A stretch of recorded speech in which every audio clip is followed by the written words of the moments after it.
அனைவருக்கும் வணக்கம். இன்றைய தினம் கொழும்பு பங்கு பெருவத்தினுடைய இந்த இணையவழி கருத்தரங்கிலே இணைந்திருக்கின்ற உங்கள் அனைவரையும் வரவேற்பதில் நாங்கள் மகிழ்ச்சி அடைகின்றோம். இன்றைய தினம் பங்குச்சந்தையினுடைய கடந்த கால செயலாற்றுகை மற்றும் எதிர்கால முதலீட்டு வாய்ப்புகள் என்ற தலைப்பிலே இன்றைய கருத்தரங்கானது இடம்பெற இருக்கின்றது. இது வழமை போல தமிழ் மொழியிலே நாங்கள் ஒவ்வொரு மாதமும் நடாத்தி வருகின்றோம். அந்த வகையிலே இன்றைய தினமும் நாங்கள் இந்த கருத்தரங்கினை நடாத்துவதற்காக இணைந்திருக்கின்றோம். இன்றைய தினம் உங்கள் எல்லோருக்கும் தெரியும், நாட்டினுடைய காலநிலை மிகவும் மோசமான ஒரு நிலையில் இருக்கின்றது. நிறைய இடங்களிலே மின்சாரம் தடைப்பட்டிருக்கிறது. அதே போல இணைய வசதிகள் இல்லாமல் இருக்கின்றார்கள். அவ்வளவு சிரமத்திற்கு மத்தியிலும் கொழும்பில் கூட மழை பெய்து கொண்டிருக்கிறது. யாழ்ப்பாணம் எல்லா இலங்கையில் எல்லா பாகங்களிலே மழையும் இணைய வசதி மின்சார வசதி எல்லாமே எங்களுக்கு ஒரு பாதகமான நிலையை தான் இருக்கிறது. அப்படி இருந்தும் எங்களோடு நீங்கள் இணைந்திருக்கின்றீர்கள். அதே போல எங்களுடைய வளவாளர் அவர்களும் இணைந்திருக்கின்றார். ஆகவே இந்த ஒரு சூழலிலே நாங்கள் மிகவும் ஒரு பொறுப்புடன் செயற்பட வேண்டியவர்களாக இருக்கின்றோம். அந்த வகையிலே இன்றைய கருத்தரங்குகளை வழங்குவதற்காக எங்களுடன் நம்முடைய மிகவும் பரிச்சயமான வளவாளராக திரு விசாகன் அவர்கள் இணைந்திருக்கின்றார். இவர் ஆஷா செக்யூரிட்டிஸ் நிறுவனத்திலே ஆய்வு பகுதியிலே வைஸ் பிரசிடென்டாக பணிபுரிகின்றார். கிட்டத்தட்ட 14 வருடங்களுக்கு மேலாக எங்களுடைய இந்த மூலதன சந்தை துறையிலே அனுபவம் மிக்க ஒரு நிபுணத்துவம் கொண்டவராகவும் விளங்குகின்றார். ஆரம்ப காலத்திலே ஒரு பங்குத்தரகராக செயற்பட்டபடியால் இவர் பல்துறை அனுபவத்தை கொண்ட ஒருவராகவும் இருக்கின்றார். ஆகவே நீங்கள் பங்குச்சந்தை சார்ந்த உங்களுடைய சந்தேகங்கள் வினாக்கள்களை கேள்விகளை நீங்கள் நேரடியாக அவரிடம் கேட்டு தெரிந்து கொள்ளலாம். அதே போல உங்களுடைய வினாக்களை நீங்கள் எங்களுடைய இந்த சாட் பாக்ஸில் டைப் பண்ணுவதன் ஊடாக உங்களுடைய கேள்விகள் மற்றும் சந்தேகங்களுக்கு நாங்கள் இடையிடையே அல்லது இந்த கருத்தரங்குடைய இறுதி பகுதியில் அதற்கான விளக்கங்களை தரக்கூடியதாக இருக்கும் என்று நம்புகின்றோம். அதே நேரம் இன்றைய தினம் பங்குச்சந்தையை பொறுத்தவரை பார்த்தீர்களாக இருந்தால் இன்றைய நாள் முடிவிலே ஓல்சியா பிரைஸ் இண்டெக்ஸேஷன் 182.14 புள்ளிகளால் குறைவடைந்து 22,662.09 புள்ளிகளாக காணப்பட்டது. அதே போல S&P ஸ்ரீலங்கா 20 விலை சுட்டியானது 42.85 புள்ளிகளால் குறைவடைந்து 6,268.45 புள்ளிகளாக காணப்பட்டது. அதே நேரம் மொத்த புரள்வானது இன்று 2.3 பில்லியன்களாக காணப்பட்ட அதே வேளை மொத்த பங்கு புரள்களின் எண்ணிக்கையானது 71 பில்லியன்களாக காணப்பட்டது. மொத்த மூலதனமாக்கம் இன்றைய நாளிலே 8,090 பில்லியன்களாக காணப்பட்டதோடு இது வருடாந்த வளர்ச்சியாக 42.04 வீத வளர்ச்சியை பதிவு செய்து கொண்டிருக்கின்றது. உங்களுக்கு தெரியும், பங்குச்சந்தையானது மிகவும் ஒரு வளர்ச்சி போக்கிலே ஒரு நேர்மறையான போக்கினை கொண்டிருந்த நேரங்களிலே இப்போது இந்த சில காரணங்கள் ஒரு காலநிலை கூட சொல்லலாம். இன்று 2-3 நாட்களாக பங்குச்சந்தை ஒரு வீழ்ச்சி போக்கை காட்டிக் கொண்டிருக்கின்றது. அதே போல ஒரு முக்கியமான விடயத்தை நான் இங்கே குறிப்பிட வேண்டும். நாங்கள் யாழ்ப்பாணத்திலே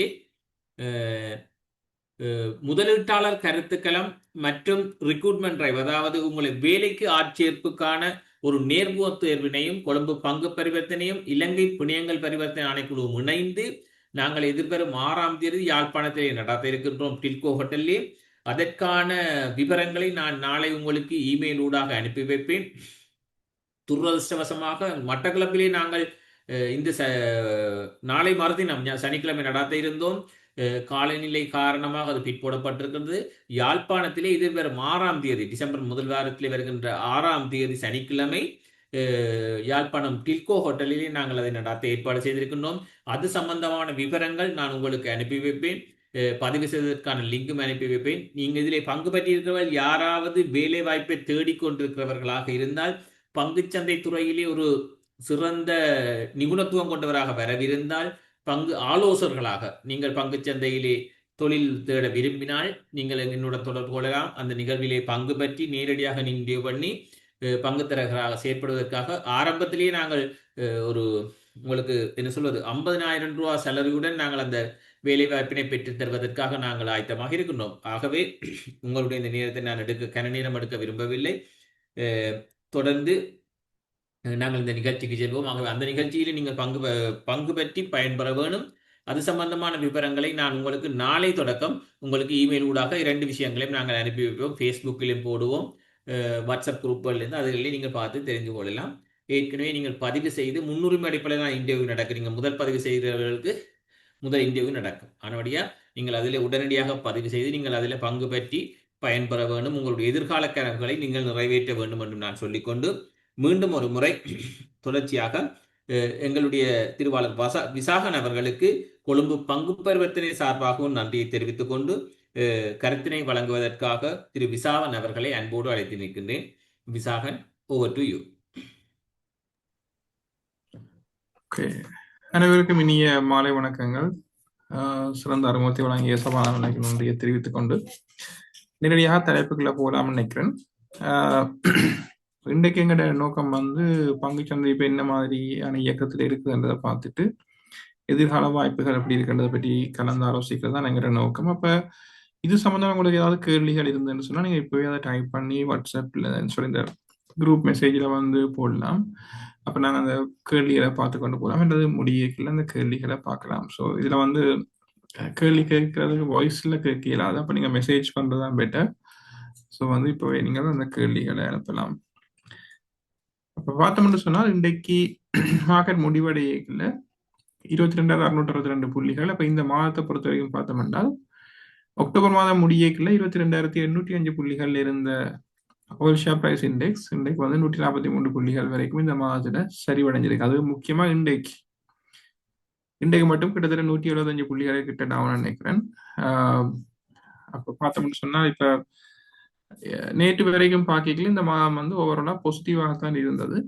இன்றைக்கு கொஞ்சம் ஒரு சரிவுத்தன்மையில நிறைவடைந்தபடியால இந்த மாதம் இன்று வரைக்கும் பார்க்கலாம். அது நவம்பர் 1 இன்று வரைக்கும் பார்க்கல டவுனாக இருக்குது. ஆனால் SNPSL இன்னும் பாசிட்டிவாக தான் இருக்குது. 55 புள்ளிகள் வளர்ச்சி அடைஞ்சிருக்குது. டேர்ன் ஓவரை பொறுத்த வரைக்கும் குறிப்பிடத்தக்க வீழ்ச்சி காணக்கூடியதாக இருக்குது. இன்னும் எங்களுக்கு ஒரு நாள் தான் ட்ரேடிங் இருக்குது. இது நேற்று வரைக்கும் உள்ள தரவு. நேற்று வரைக்கும் இந்த மாதத்துல மொத்த புரள்வு 90.4 பில்லியன், இன்றைக்கு ஒரு 2.5 பில்லியன். அப்ப கிட்டத்தட்ட 93 பில்லியன் இந்த வரைக்கும் வந்திருக்குது.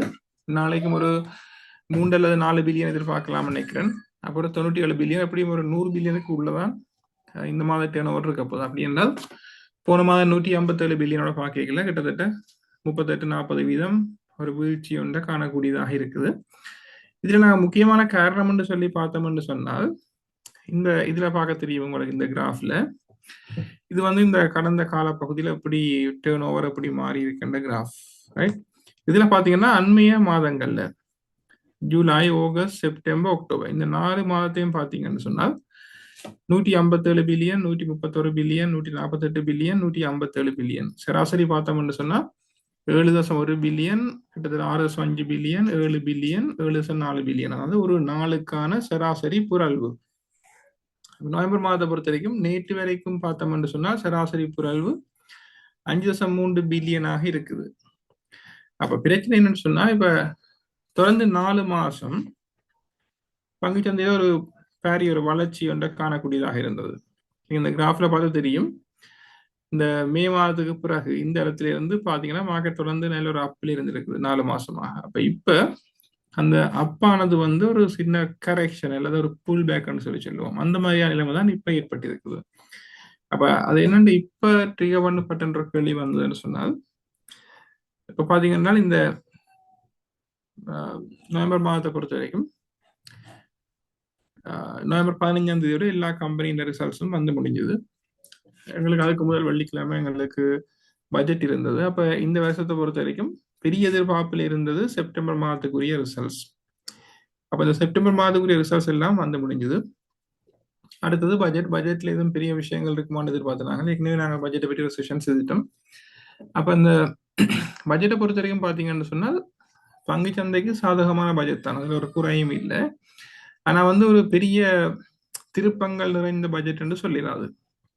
பட்ஜெட்ல சாதாரணமாக நாட்டின் பொருளாதாரத்தை கொண்டு இயக்குற மாதிரி அந்த மாதிரியான ப்ரொபோசல்ஸ் முன்மொழியப்பட்டிருந்தது. இதை நடைமுறைப்படுத்துறது கன விஷயங்கள்ல தங்கி இருக்குது. முக்கியமாக வெளிநாட்டு முதலீட்டாளர்களோட பங்கு பெற்றுதல், மற்றது உள்நாட்டில் ஏற்படுற மற்ற விஷயங்கள், அரசியல், மற்றது நாட்டுக்குள்ள இருக்கிற இப்ப அரசு அதிகாரிகள் என்ற ஒத்துழைப்பு போன்ற கன விஷயங்கள் இதுல தங்கி இருக்குது. முக்கியமா பார்த்தோம்னு சொன்னால் அரசாங்கத்தின் கட்டுமானத்துறை அல்லது முதலீடுகள் சொல்லுவோம், அரச முதலீடுகள் என்று சொல்லுவோம். பாலம் கட்டுறதா இருக்கலாம், ரோட்டு போடுறதா இருக்கலாம், ஏர்போர்ட்டை திருத்துறதா இருக்கலாம், ஸ்கூல்ஸ் கட்டுறதா இருக்கலாம். எல்லாமே பிரசிடென்ட் சொன்னார்ன்றதுக்காக உடனே நடக்காது. அதுல கன விஷயங்கள்ல தாக்கம் செலுத்தும். அப்ப அந்த விஷயங்கள் எவ்வளவு தூரம் சக்சஸ்ஃபுல்லா நடைமுறைக்கு வருகுதோ அந்த அளவுக்கு பங்கு சந்தைக்கு அது வாய்ப்பாக இருக்குது. மற்றபடி நாட்டுல டாக்ஸ் கலெக்ஷன் கூடவா இருக்குது, டூரிசம் நல்லா இருக்குது. அப்போ ஓவராலா பார்த்தோம்னு சொன்னால் சாதகமான தன்மை தான் இருக்குது. ஆனா ஒரு சின்ன வெற்றிடம் உண்டு. இப்ப நவம்பர் மாசம், இந்த மாசம் 1ஆம் தேதி வரைக்கும் அல்லது ஒரு 10ஆம் தேதி வரைக்கும் பார்க்கல கணக்கு எதிர்பார்ப்புகள் இருந்தது. ரிசல்ட்ஸ் எப்படி வருமோன்ற ஒரு எதிர்பார்ப்பு, பட்ஜெட்ல என்ன விதமான சாதகமான தன்மைகள் வரும் என்ற எதிர்பார்ப்பு. இப்ப இன்றைக்கு 27ஆம் தேதி ஆகிக்கல இந்த எதிர்பார்ப்பு எல்லாம் முடிஞ்சது. அப்ப இனி நாங்கள் என்ன எதிர்பார்க்க போறோம்? டிசம்பர் ரிசல்ட்ஸ் அப்படி வரப்போகுது. முக்கியமா டிசம்பர் ரிசல்ட்ஸ் சொல்லிக்கல பேங்க்ஸ், இன்சூரன்ஸ் கம்பெனிஸ் தான் அதில் கூட முக்கியமாக பார்க்கப்படும். அப்ப பொதுவாக பேங்க்ஸ், இன்சூரன்ஸ் கம்பெனி எல்லாம் பிப்ரவரி மாதம் டிவிடெண்ட் அனௌன்ஸ் பண்ணிவிடும். டிவிடெண்ட் அனௌன்ஸ் பண்ணி மார்ச் மாத கடைசியில டிவிடெண்ட் பே பண்ணிவிடும் நார்மலா. அப்ப இனி அந்த ஒரு எதிர்பார்ப்பு ஜனவரி மாதத்துல இருந்து ஆரம்பமாகும். எப்படி இருக்க டிசம்பர் ரிசல்ட்ஸ் எப்படி இருக்க போகுது என்ற நார்மலா டிசம்பர் மாத ரிசல்ட்ஸ் எல்லா கம்பெனியிலையும் நல்லா இருக்கும். இந்த முறை இப்ப இந்த வெள்ளம், புயல் அந்த பிரச்சனைகளால கொஞ்சம் பாதிப்பு வரப்போகுது. அப்படியோ இருந்தாலும் செப்டம்பரை விட டிசம்பர் மாதத்துல கம்பெனிஸின் பெர்ஃபார்மன்ஸ் நல்லா இருக்கும். அப்ப அந்த எதிர்பார்ப்பில பங்கு சந்தையோட வளர்ச்சி நாங்கள் சில வழியில டிசம்பர் மாத கடைசியில இருந்தோ அல்லது ஜனவரி மாதத்துல இருந்து நாங்கள் அதை எதிர்பார்க்கலாம். அப்ப இப்போ ஒரு இடைவெளி வருது. இப்ப நவம்பர் வரைக்கும் இருந்த எதிர்பார்ப்பு முடிஞ்சு அடுத்த கட்ட எதிர்பார்ப்புகள் ஜனவரிக்கு தான் ஆரம்பமாகும்னு சொன்னா அந்த இடைவெளி தான் இப்போ ஒரு புல் பேக்கு காரணமாக இருக்குது. மார்க்கெட்ல ஒரு சின்ன ஒரு தளர்வு நிலை ஏற்படுறதுக்கு அது காரணமா இருக்குன்றதான் என்னுடைய பார்வை. ரைட். அப்ப நான் தொடர்ந்து பார்த்தோம்னு சொன்னாங்க, இது கடந்த ஒரு 2006ஆம் ஆண்டுல இருந்து எடுத்த தரவு. 2006ஆம் ஆண்டுல இருந்து பார்க்கல எங்களுக்கு ஆகக்கூடின பொருள் இந்த வருஷம் வரும் என்று எதிர்பார்க்கலாம். ஏனென்றால் இதுக்கு முதல்ல 2021ஆம் ஆண்டு 1.17 ட்ரில்லியன் ரூபாய், அதாவது 1173 பில்லியன் ரூபாய் மொத்த பொருளாக இருந்தது. அதுதான் இதுவரை காலமும் வரலாற்றில ஆகக்கூடின டர்ன் ஓவர். அதுக்கு பிறகு இந்த வருஷம் நேற்று வரைக்கும் 1151 பில்லியன் புரள்வு ஏற்கனவே நடந்துட்டது. அதாவது மொத்த டேர்ன் ஓவர் பங்கு சந்தையில இது வரைக்கும் நடந்த மொத்த டேர்ன் ஓவர் நேற்று வரைக்கும் 1151 பில்லியன். அப்ப இது இன்னொரு 22 பில்லியன் தான் இடைவெளி இருக்குது. இன்னொரு 22 பில்லியன் வந்தது என்று சொன்னால் ஒரு ரெக்கார்டு என்று சொல்லலாம். இந்த வருஷம் டேர்ன் ஓவர் போன வருஷத்தை விட கூடுதலாக இருக்கும். அப்ப நாங்கள் தெளிவா சொல்லலாம், வேண்டாம் இன்றைக்கு 27ஆம் தேதி இன்னும் ஒரு நாள் ட்ரேடிங் இருக்கு, இன்றைக்கு மட்டும் ஒரு 2.5 பில்லியன், நாளை குறைஞ்ச ஒரு 3 பில்லியன், அப்போ ஒரு 5 பில்லியன் வந்துடும். இதுலயே ஒரு 156 பில்லியன் வந்துடும். அதை விட எங்களுக்கு டிசம்பர்ல ஒரு 20 நாள் ட்ரேடிங் இருக்கு. அப்ப அந்த 20 நாளுக்கும் சராசரியா ஒரு 4 பில்லியன் அல்லது 3 பில்லியன் பார்த்தோம்னா கூட 60 பில்லியன் வந்துடும். அப்ப எப்படியோ இந்த வருஷம் ஒரு ரெக்கார்டு என்று சொல்லுவோம், ரெக்கார்டு இயரா தான் இருக்க போகுது. அப்ப 2026ஆம் ஆண்டை பொறுத்த வரைக்கும் பார்க்கல, இப்ப நம்ம சொன்ன மாதிரி அரசாங்கத்தில் இருக்க கன திட்டங்கள் நடைமுறைக்கு வரணும். அது முக்கியமான திட்டங்கள்னு சொன்னால் இந்த ஹைவே ப்ரொஜெக்ட்ஸ், ஏர்போர்ட் மற்றது ஹார்பர் டெவலப் பண்றது, அந்த மாதிரியான ப்ரொஜெக்ட்ஸ் வெளிநாட்டு நாணயத்தையும் வெளிநாட்டு முதலீடுகளை உள்ளுக்கு கொண்டு வரும். அதே நேரத்தில் உள்நாட்டில் ஆக்களுக்கு வேலை வாய்ப்புகளை உருவாக்கும். அந்த ஒரு விஷயம் ஒரு முக்கியமான திருப்பு முனையா இருக்கும் என்று தான் நாங்கள் எதிர்பார்க்கிறோம். மற்றது மார்க்கெட்டை பொறுத்த வரைக்கும் பார்த்தீங்கன்னா இந்த கிராஃப் எப்படி இண்டெக்ஸ் மூவ் பண்ணினதுன்றது இது நான் பெருசாக விளங்கப்படுத்த வெளிக்கிடே இல்லை. டெக்னிக்கலி மார்க்கெட்டை பொறுத்த வரைக்கும் நாங்கள் பார்த்தோம்னு சொன்னால் இது இந்த ஃபிபனாச்சி எக்ஸ்டென்ஷன் என்ற ஒரு மெத்தட்ல இந்த கிராஃப்க்கு ஈடுபட்டிருக்குது. இதுல பாத்தீங்கன்னா 23,680 என்றது ஒரு ரெசிஸ்டன்ஸ். அப்ப இந்த பங்குச்சந்தை வளர்ச்சி அடையல இந்த 23,680 புள்ளிகளை தாண்டி வளர்ச்சி அடைகிறது தடுக்கப்பட்டிருக்குது இந்த ரெசிஸ்டன்ஸ் என்ற டெக்னிக்கல் முறையில. இதுல 23,047 புள்ளிகள்ல ஒரு சப்போர்ட் இருந்தது. அந்த சப்போர்ட் ஏற்கனவே பிரேக் பண்ணப்பட்டுது. இப்ப பங்கு சந்தை இந்த 23,047க்கும் 22,533 இடையில ட்ரேட் ஆகி கொண்டிருக்குது. அப்ப இப்போதைக்கு நாங்கள் எதிர்பார்க்கலாம் இந்த 22,530 என்ற மட்டத்தில் ஒரு சப்போர்ட் ஒன்று இருக்கும். அதை தாண்டி வீழ்ச்சியடைய வாய்ப்புகள் குறைவாக இருக்கும் என்று நாங்கள் எதிர்பார்க்கலாம். பட் நடக்கிற இந்த கிளைமேட்னு சொல்லுது, இந்த சூழல் காரணிகளால் இல்லாட்டி இந்த புயல் போன்ற எதிர்பாராத விஷயங்களால் ஏற்படுற பாதிப்பு அண்டே பார்த்து பல ஆயிரக்கணக்கான ஏக்கர் வயல் நிலங்களும் மரக்கறி செய்கையும் பாதிக்கப்பட்டிருக்குன்னு சொல்லி இப்ப நியூஸ்ல சொன்னேன். அப்ப அதெல்லாம் பொருளாதாரத்தில் ஒரு சின்ன பாதிப்பு ஏற்படுத்தும், இன்ஃப்ளேஷன் கொஞ்சம் கூடும், ரைட்? அப்ப அந்த மாதிரியான காரணங்களால சில வழியில பங்கு சந்தை ஒரு வீழ்ச்சியை சந்திக்கலாம். அப்படி நடந்தால் 22,019 புள்ளிகளுக்கு மேல எப்படியும் ஒரு சப்போர்ட் இருக்கும், ரைட்? அப்ப நாங்கள் அது ஒரு தற்காலிகமான விஷயம், இதுக்கு நாங்கள் பனிக்காக தேவையில்லை. பட் RSI என்று சொல்லி கேள்விப்பட்டிருப்பீங்க, ரிலேட்டிவ் ஸ்ட்ரென்த் இண்டெக்ஸ் இப்ப லேட்டஸ்ட் இன்றைக்கு 44 வரைக்கும் குறைஞ்சிட்டுது. இந்த கிராஃப் கொஞ்சம் பழைய கிராஃப், இது நான் முதல் எடுத்தது. இந்தியா லேட்டஸ்ட் 44 வரைக்கும் RSI குறைஞ்சிட்டுது. அப்ப 30க்கு வந்துன்னு சொன்னா ஓவர் சோல்டு. அப்ப இன்னும் இப்ப இன்றைக்கும் 22,600 புள்ளிகளுக்கு மேலதான் ஆல் ஷேர் பிரைஸ் இண்டெக்ஸ் இருக்கு. அப்ப அது 22,000 புள்ளிகள் அளவுக்கு வீழ்ச்சி அடையணும்னு சொன்னா இன்னும் 600 புள்ளிகள் வீழ்ச்சி அடைய வேணும். அப்ப 600 புள்ளிகள் வீழ்ச்சி அடைந்தால் RSI 30க்கு வந்துடும். அப்ப மார்க்கெட் நல்லா ஓவர் சோல்டுன்னு சொல்லுவோம். அப்ப ரிகவர் ஆகிறதுக்கான வாய்ப்புகள் இருக்குது. பட் பங்கு சந்தை ஒரு நாட்டின் பொருளாதாரத்தின் ஒரு முக்கிய குறிகாட்டி என்று சொல்றது, ரைட்? அப்ப இலங்கையை பொறுத்த வரைக்கும் பங்கு சந்தை அவ்வளவு தூரம் இலங்கை நாட்டின் பொருளாதாரத்தை வெளிப்படுத்தாட்டியும் அல்லது பிரதிபலிக்காட்டியும் இப்போதைக்கு ஓரளவுக்கு அந்த தன்மையை காட்டிக்கொண்டிருக்குது. அப்ப இப்போ உள்ள நிலைமை ஒரு தற்காலிகமாக ஒரு நெகட்டிவாக இருந்தாலும் நான் நினைக்கிறேன் இந்த புயல் போன்ற இந்த விஷயங்கள் அப்படி இந்த வாரத்தோட முடிவடையும் நினைக்கிறேன். வார திங்கட்கிழமை வரைக்குள்ள டிசம்பர் மாதம் முதல் வாரம் ஒரு தளம்பல் ஒன்று ஏற்பட்டு பங்கு சந்தையும் ஒரு செட்டில்மெண்ட்டுக்கு வரும். நாட்டின் இந்த என்விரான்மெண்ட் வெதர் கண்டிஷனும் ஒரு நார்மலுக்கு வரும்னு எதிர்பார்க்கலாம். அப்ப அதுல இருந்து ஒரு புதிய பாதையில ஒரு பயணம் எதிர்பார்க்கலாம். அதாவது நாட்டின் பொருளாதாரம் இன்னும் ஓவராலா பாசிட்டிவா இருக்கிறபடியால் பங்கு சந்தையில பெரிய வீழ்ச்சி வர வேண்டிய தேவைப்பாடு ஒன்றும் இல்லை. இப்ப அதுல நாங்கள் இப்போதைக்கு சாதகமாக இருக்குன்னு சொல்லி நாங்கள் எதிர்பார்க்கலாம். பட் இதை நாங்கள் நவம்பர் மாதம் பொறுத்த வரைக்கும் நேற்று வரைக்கும் பார்த்தோம்னு சொன்னால் ஆகக்கூடிய டேர்ன் ஓவர் ஜான் கீல்ஸ்ல தான் வந்திருக்கு. 3.9 பில்லியன் ரூபாய். ஜான் கீல்ஸ் இந்த ஷேர் பிரைஸ் அக்டோபர் மாதம் ஒப்படைக்கல. அக்டோபர் மாதம் கடைசியில 21 ரூபா 10 இருந்தது. நவம்பர் மாதம் நேற்று முடியல 22 ரூபா 40 இருந்திருக்கு. இன்றைக்கு சின்ன ஒரு டவுன் வந்திருக்கு நினைக்கிறேன். பட் ஸ்டில் 22 ரூபாய்க்கு மேலதான் ஜான் கீல்ஸ் ட்ரேட் ஆகி கொண்டிருக்குது.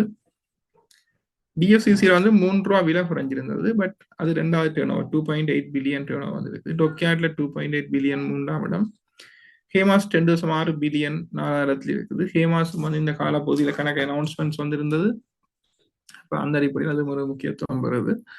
மற்றது header national bank 2.4 billion, laugh கேஸ்ல 2.4 பில்லியன். இதுதான் ஆக கூடின புரல்வை கொடுத்தது. நவம்பர் மாதத்துல டேர்ன் ஓவருக்கு ஆக கூடின பங்களிப்பு செய்த கம்பெனிஸ் இது. இது தவிர நம்பர் ஆஃப் ஷேர்ஸ் படி பார்க்கல, எத்தனை பங்குகள் கை மாற்றப்பட்டது பார்க்கல. Renuka agri, John Keells Holdings, Browns Investments, SMB finance,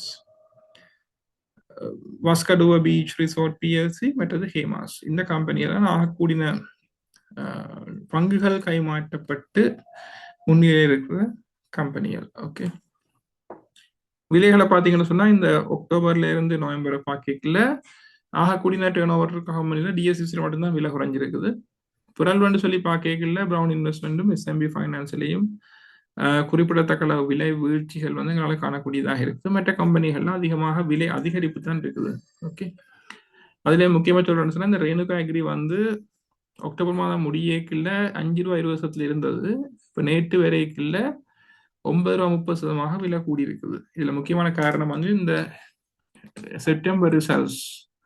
இந்த கம்பெனி ஒரு அதிக வளர்ச்சியை காட்டியிருந்தது. இதுக்கு முதல்ல தொடர்ந்து நட்டத்துல இயங்கி கொண்டிருந்த கம்பெனி இந்த செப்டம்பர் மாத ரிசல்ட்ஸ் வரைக்குள்ள திடீரென்று ப்ராஃபிட், அதுவும் எதிர்பாராத அதிகமான ப்ராஃபிட்டை காட்டினபடியா அந்த கம்பெனியோட ஷேர் பிரைஸ் நல்லாக அதிகரிச்சிருந்தது.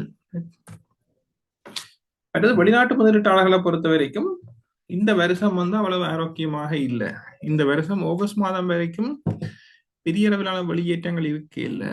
ஆனா ஆகஸ்டுக்கு பிறகு வெளிநாட்டு முதலீட்டாளர்கள் வெளியேற்றம் கொஞ்சம் அதிகமாக காணப்படுகிறது. நேற்று வரைக்குள்ள சாரி வெள்ளிக்கிழமை முடிவடைந்த வாரத்தோட பார்க்கல 35.6 பில்லியன் ரூபாய் வெளியேற்றம் வந்து ஏற்பட்டிருக்கு.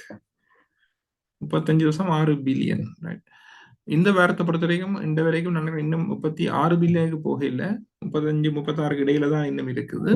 ஆனா வந்து வெளியேற்றம் வந்து அதிகமாக இருக்குது. இதுக்கு விசேஷ காரணம்னு சொல்றதுக்கு பெருசா ஒன்றும் இல்லை. ஆனா வந்து ஆரம்பத்திலேயே சபான்னு சொன்ன மாதிரி பங்குச்சந்தை வந்து இந்த வருஷம் இந்த வரைக்கும் பார்த்தோம்னு சொன்னா கிட்டத்தட்ட 40% வளர்ச்சியை வந்து பதிவு செய்திருக்குது. போன வருஷம் செப்டம்பர் மாதத்திலிருந்து பார்த்தோம்னு சொன்னால் 100% அதிகமான வளர்ச்சியை வந்து காட்டியிருக்குது. அப்ப சில வேளையில இந்த வெளிநாட்டு முதலீட்டாளர்கள் இந்த விலை ஒரு நல்ல விலை என்று நினைச்சு வெளியேறி இருக்கலாம். மற்றது வந்து உலகளாவிய ரீதியில ஒரு தெளிவில்லா தன்மை ஒன்று இருக்குது. நீங்க அந்த உலக செய்திகள் பார்த்துட்டு தான் தெரியும் உங்களுக்கு.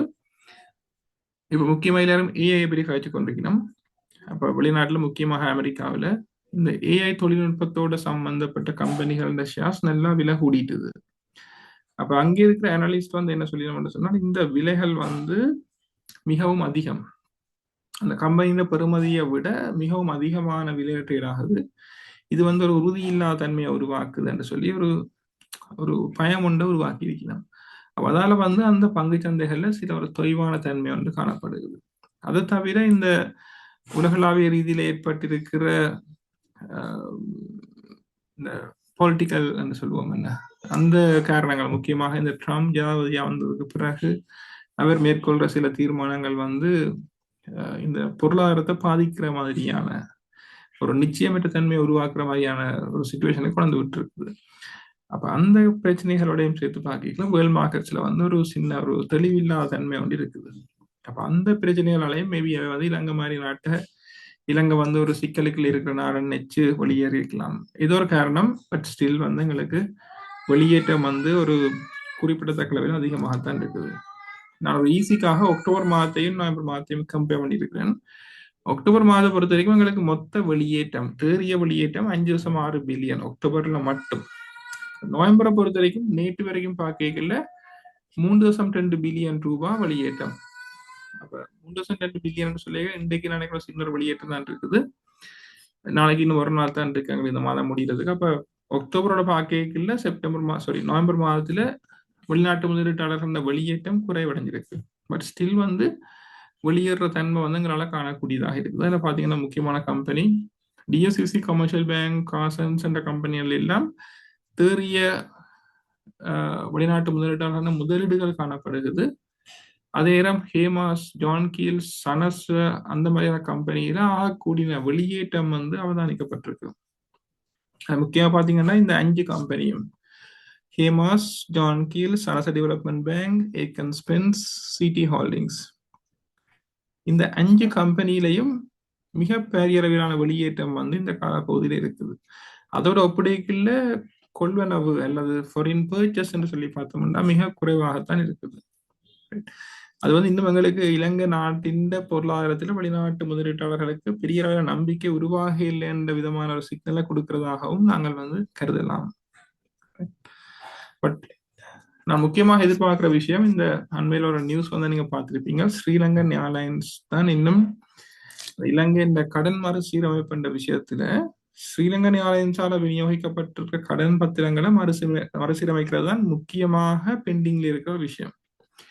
அப்ப அதுக்கு வந்து இந்த கிழமை வந்து ஒரு அனௌன்ஸ்மெண்ட் வந்து இருந்தது. அரசாங்கம் வந்து அந்த கடனை மறுசீரமைக்கிறது சம்பந்தமாக ஒரு ஒப்பந்தத்தை எட்டியிருக்கிற வேண்டும். அப்ப அதுல கடன் வாங்கியிருக்கிறார்கள், இன்னும் அவைண்ட பங்களிப்பு அவை அதை ஏற்றுக்கொள்ளலாமா இல்லையான்றதை வந்து இன்னும் அவை சொல்லி இல்லை. அப்ப அதுக்காக நாங்கள் வெயிட் பண்ணி கொண்டிருக்கிறோம். அப்ப அவை அதை ஏற்றுக்கொண்டு இது சக்சஸ்ஃபுல்லா நடந்து முடிஞ்சுது என்று சொன்னால் இலங்கையில இந்த கடன் மறுசீரமைப்பு விஷயம் முடிவடைஞ்சாலே எங்களுக்கு பெரிய கன விஷயங்கள் பிரச்சனை குறையும். அதுல முதலாவது வந்து இந்த IMF காசுங்களுக்கு வரும். அதை விட இந்த வெளிநாட்டு ப்ராஜெக்ட்ஸ், முக்கியமாக இப்ப இலங்கை வந்து CCC+ என்ற ஒரு ரேட்டிங்ல இருக்குது.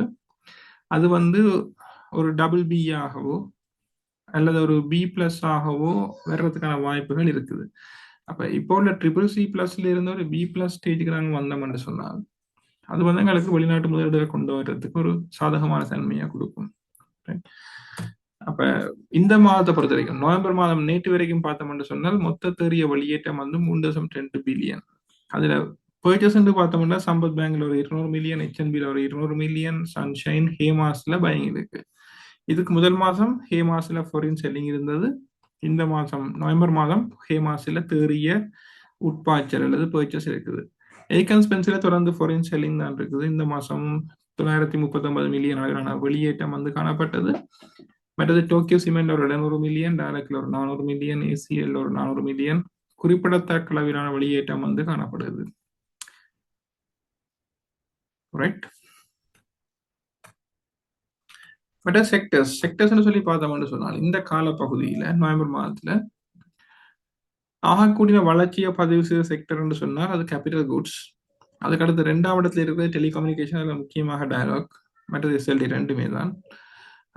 மற்றது வந்து 3ஆம் இடம் வங்கித்துறைக்கு வருது. வங்கித்துறையில ஒரு பெரிய வளர்ச்சி இல்லை, 1.7% வளர்ச்சி தான் காணப்படுது. இப்ப இந்த செக்டர்ஸ் அடிப்படையில் பார்க்கலாம் ஆகக்கூடிய புரள்வு அல்லது டேர்ன் ஓவர் வந்து இருக்குது capital good sector. Capital good sector தான் நோமலா, ஜான் கில்ஸ் மாதிரி பெரிய கம்பெனி எல்லாம் வருது. 2ஆம் இடம் வந்து வங்கி கைத்தொழில், முதலாம் இடம் கேபிட்டல் குட்ஸ் 21 பில்லியன், 2வது வங்கிகள் 18 பில்லியன் புரள்வு வந்து காணப்படுகிறது.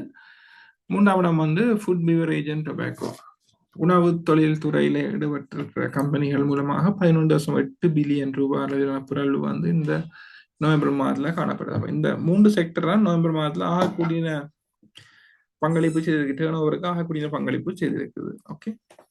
மற்றது டிவிடெண்ட்ஸை பொறுத்த வரைக்கும் எங்களுக்கு இப்போ இன்றைக்கு நாங்கள் நவம்பர் மாதம் 27ஆம் தேதினு சொல்லி பார்த்தோம்னு சொன்னால் எங்களுக்கு நாளைக்கு காசன்ஸ் கம்பெனி டிவிடெண்ட் XD முடிவடைய இருக்குது. திங்கட்கிழமை சென்ட்ரல் ஃபினான்ஸ் டிவிடெண்ட் முடிய போகுது. பிறகு 3ஆம் தேதி மெல்ஸ்டா டிஸ்டிலரி 2 டிவிடெண்டும் முடியுது. அதோட இந்த வருஷத்துக்கு முக்கியமான டிவிடெண்ட்ஸ் எல்லாம் XD ரேட்னு சொல்லுவோம். அந்த டிவிடெண்ட் என்ன சொல்றது, இந்த வருஷத்துக்குரிய டிவிடெண்ட் எல்லாம் இதோட காலாவதி ஆகுது. அப்ப இனி புதுசா டிவிடெண்ட் அனௌன்ஸ்மெண்ட் வந்தா தான் நாங்கள் பார்க்கலாம். இல்லைன்னு சொன்னா இனி அடுத்த வருஷம் தான் டிவிடெண்ட்ஸ் நாங்கள் பெருசாக எதிர்பார்க்கலாம். ரைட். அடுத்த முக்கியமான விஷயம் ரைட் இஷ்யூஸ். அப்ப இந்த காலப்பகுதியில கம்பெனி ரைட் இஷ்யூ அனௌன்ஸ் பண்ணியிருந்தது. EBCRC ரைட்ஸ் ஏற்கனவே ட்ரேட் ஆகி கொண்டிருக்குது. நேற்றே ஸ்டார்ட் பண்ணினது. 9ஆம் தேதிக்கு பேமெண்ட் செய்யணும். அதாவது வந்து உங்கள்ட்ட ஒரு கம்பெனி இருந்தால் அந்த கம்பெனி ரைட் இஷ்யூ பண்ணினால் உங்களுக்கு வீட்டை ரைட்ஸுக்குரிய டாக்குமெண்ட்ஸ் வீட்டை வரும். உங்களோட அக்கௌண்ட்ல அந்த உரிய அளவிலான ரைட்ஸ் வந்து அக்கௌண்ட் கிரெடிட் பண்ணப்படும். அதை நீங்க மார்க்கெட்ல விற்கலாம், இல்லை காசை கட்டி ஷேராக மாற்றிக்கொள்ளலாம். ரைட்ன்னு சொன்னால் ஒரு கம்பெனி தாங்க விநியோகிக்க விரும்புகிற புதிய பங்குகளை பெற்றுக்கொள்ளுங்கன்னு சொல்லி உங்களுக்கு அறிவிக்கிறது தான் இந்த ரைட் இஷ்யூன்னு சொல்லி சொல்லுவோம். அப்ப EBCRC வந்து அப்படி ஒரு ரைட் இஷ்யூ சொல்லியிருக்கு. அது மாதிரி டொக்கியாடும் வந்து முந்தைய 70 ரூபாய்க்கு இருந்த ஷேர் அவங்க வந்து 2 ஷேருக்கு 9 ரைட்ஸ், அதாவது உங்கள்ட்ட இருக்கிற ஒவ்வொரு 2 ஷேருக்கும் 9 ரைட்ஸ் கொடுக்குறேன்னு சொல்லி அனௌன்ஸ் பண்ணினவ. அதுல வந்து ஒரு இந்தியன் கம்பெனி டேக் ஓவர் பண்ண போகுது. அப்ப அந்த காரணங்களினால அந்த ஷேர் பிரைஸ் 70-80 ரூபாய்க்கு இருந்த ஷேர் பிரைஸ் இன்றைக்கு 430 ரூபாய் வரைக்கும் அதிகரிச்சிருக்குது. அப்ப இந்த கம்பெனியோட ரைட்ஸும் வந்து டிசம்பர் மாதத்துல ட்ரேட் ஆக இருக்குது. டிசம்பர் 19ஆம் தேதி ட்ரேடிங் தொடங்கி ஜனவரி மாதம் அதுக்குரிய கட்டணம் செலுத்தணும். அதாவது வந்து இப்ப நீங்கள் ஒரு 2 டொக்கியார்ட் ஷேர் வாங்கினீங்கன்னா உங்களுக்கு 9 டொக்கியார்ட் ரைட்ஸ் கிடைக்கும். அந்த ஒவ்வொரு ரைட்டுக்கும் நீங்க 40 ரூபாய் படி பே பண்ணி அதை ஷேராக மாற்றிக்கொள்ளலாம். அப்படி இல்லைன்னு சொன்னால் ரைட்ஸ் வந்து இந்த ட்ரேட் ஆகிற காலப்பகுதியில் அதை யாருக்கும் வித்துட்டு காசு எடுக்கலாம். அப்ப நம்மளாம் ரைட் இஷ்யூ பற்றி தெரியாதாக்களுக்காக அதை நான் சொல்லுறேன். இது தவிர எங்களுக்கு மகாராஜா ஃபுட்ஸ், அக்மி, செங்கடகல ஃபினான்ஸ் இந்த 3 கம்பெனியும் ரைட்ஸ் வேற இருக்கு. அதுக்கு டேட்ஸ் இன்னும் கொடுக்க இல்லை. அதை தவிர சப் டிவிஷன் சொல்லுவோம், பங்குகளை வந்து பிரிக்கிறது. இப்போ ஒரு ஷேரை 10ஆகவோ 5ஆகவோ 2ஆகவோ பிரிக்கலாம். அப்போ அந்த அடிப்படையில் இந்த mercantile investment, Bairaha farms, research energy, Lankem Ceylon, கரனிக் cable, ACL cable, ACL plastic, Sigiriya village, York arcade, United Motors, இன்றைக்கு லேட்டஸ்டா வந்து CW மெக்கி, அது இப்போ இந்த பின்னர் தான் அனௌன்ஸ் பண்ணவே. CW மெக்கியும் வந்து இருக்கிற ஒவ்வொரு ஷேரையும் 5ஆ பிரிக்க போகுது.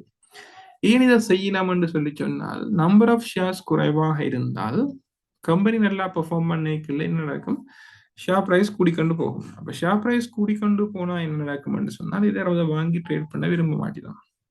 அதுக்காகத்தான் நம்ம கம்பெனிகள் வந்து ஷேரை சப்டிவைட் பண்றது. சப்டிவைட் பண்ணி என்ன நடக்கும் என்று சொன்னால், இந்த மொத்த பங்குகளோட எண்ணிக்கை வந்து கூடும், அதே நேரம் விலையும் வந்து குறையும். உதாரணத்துக்கு இப்போ ஒரு 1000 ரூபாய்க்கு இருக்கிற ஷேரை வந்து 1க்கு 10ஆ பிரிச்சு விட்டால், உங்கள்ட்ட ஒரு ஷேர் இருந்ததுன்னு சொன்னால் அது 10 ஷேரா கூடும்.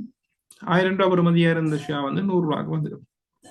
அப்ப 1000 ரூபாய்க்கு ஆக்கள் அதை வாங்க விரும்ப மாட்டேன், ஆனால் அதே ஷேர் 100 ரூபாய்க்கு வரைக்கும் வாங்க விரும்புவினோம். அப்ப அதுதான் முக்கியமாக சப்டிவிஷன் செய்யறதுக்கு காரணம். அதை தவிர வேற எந்த ஒரு பெனிஃபிட்டும் இல்லை. அப்ப ஒரு ஷேர் வந்து முதல்ல 100 ரூபாய்க்கு இருந்த ஷேரை வந்து கம்பெனி 10ஆ பிரிச்சு விடுறதால அந்த கம்பெனிக்கு ஒரு லாபமும் இல்லை. ஆனா அந்த ஷேர் பிரைஸ் வந்து அதிகரிக்கிறதுக்கு அது ஒரு தூண்டுகோலாக இருக்கும். சப்டிவிஷன் பற்றி தெரியாதாக்களுக்காக அதை நான் விளங்கப்படுத்தினான். மற்றது மேண்டேட்டரி ஆஃபர். ஒரு கம்பெனியில ஓனர்ஷிப் மாறிக்கல அல்லது அதிகூடிய பங்குகள் கை மாறிக்கல அந்த ஆஃபர் கொடுக்கணுன்ற சட்டம் இருக்கு. அந்த அடிப்படையில கெஸ்ட் என்ன ஸ்லோன் சொல்லப்பட்ட கம்பெனியில வந்து பங்குகள் வந்து கைமாற்றப்பட்டிருந்தது. அப்ப அதுல வந்து ஒரு மேண்டேட்டரி ஆஃபர் ஒன்று இருக்குது, 1ஆம் தேதி அது முடிவடைய இருக்குது.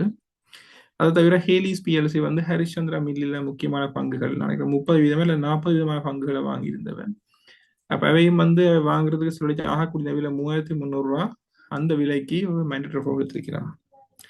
அதோட புதுசாக ஒரு கம்பெனி லிஸ்ட் பண்ணப்பட இருக்குது, அதை பற்றி நான் பின்னே கதைக்கலாம். இதுல வந்து இந்த காலப்பகுதியில் வந்து முக்கியமான அனௌன்ஸ்மெண்ட்ஸ். இப்போ நீங்க வந்து பங்குச்சந்தையில முதலீடு செய்யறவங்களா இருந்தீங்கன்னா கட்டாயம் இந்த அனௌன்ஸ்மெண்ட் தெரிஞ்சிருக்கும். அதில் எல்லா அனௌன்ஸ்மெண்ட்டையும் நான் விளங்கப்படுத்த இல்லை, இதுல சில முக்கியமான அனௌன்ஸ்மெண்ட் மட்டும் விளங்கப்படுத்துறேன். அண்மையில வந்து ஜேஎஸ் பேக்கேஜிங் ஒரு கம்பெனி வந்து ரிலீஸ் பண்ணப்பட்டது. இது வந்து அனௌன்ஸ்மெண்ட் 9ஆம் தேதி தரப்பட்டிருந்தது.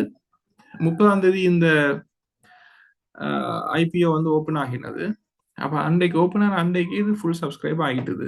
இந்த கம்பெனி இந்த போன வாரம் பங்குச்சந்தையில பட்டியலிடப்பட்டிருந்தது. 11 ரூபா 60 வருஷத்துக்கு இஷ்யூ பண்ணின ஷேர் ஆகக்கூடிய விலை 16 ரூபாய்க்கு ட்ரேட் ஆகி இன்றைக்கு நான் நினைக்கிறேன் 14 ரூபாய் கிட்ட ட்ரேட் ஆகி கொண்டு இருக்குது. அப்ப இந்த ஐபிஓ வாங்கினாக்களுக்கு இன்றைக்கும் பார்த்தோம்னு சொன்னால் லாபம் தான் இருக்குது. அவைகள் வந்து யாரும் டிசப்பாயிண்ட் ஆகலைன்னு சொல்லலாம். மற்ற நினைக்கிறேன் சொன்னான் கரணி கேபிள் ஏசிஎல் பிளாஸ்டிக் எல்லாம் அக்டோபர் மாதம் 9ஆம் தேதி சொன்ன வந்து தங்களோட ஷேர்ஸை வந்து சப் டிவைட் பண்ண போறோம், பிரிக்க போறோம்னு சொல்லி இருந்தவர். அதுக்கான டேட்ஸும் வந்து இன்றைக்கு அனௌன்ஸ் பண்ணியிருக்கிறோம். மற்றது மகாராஜா ஃபுட்ஸ் வந்து ரைட் இஷ்யூ வந்து செய்யறோம்னு சொல்லி அனௌன்ஸ் பண்ணியிருந்தது. ஹேலிஸ் வந்து ஹரிச்சந்திரா மில்ல 40% பங்குகள்ல கொள்ளாசு இருந்தது. எப்போன்னு சொன்னால் அக்டோபர் மாதம் 17ஆம் தேதி.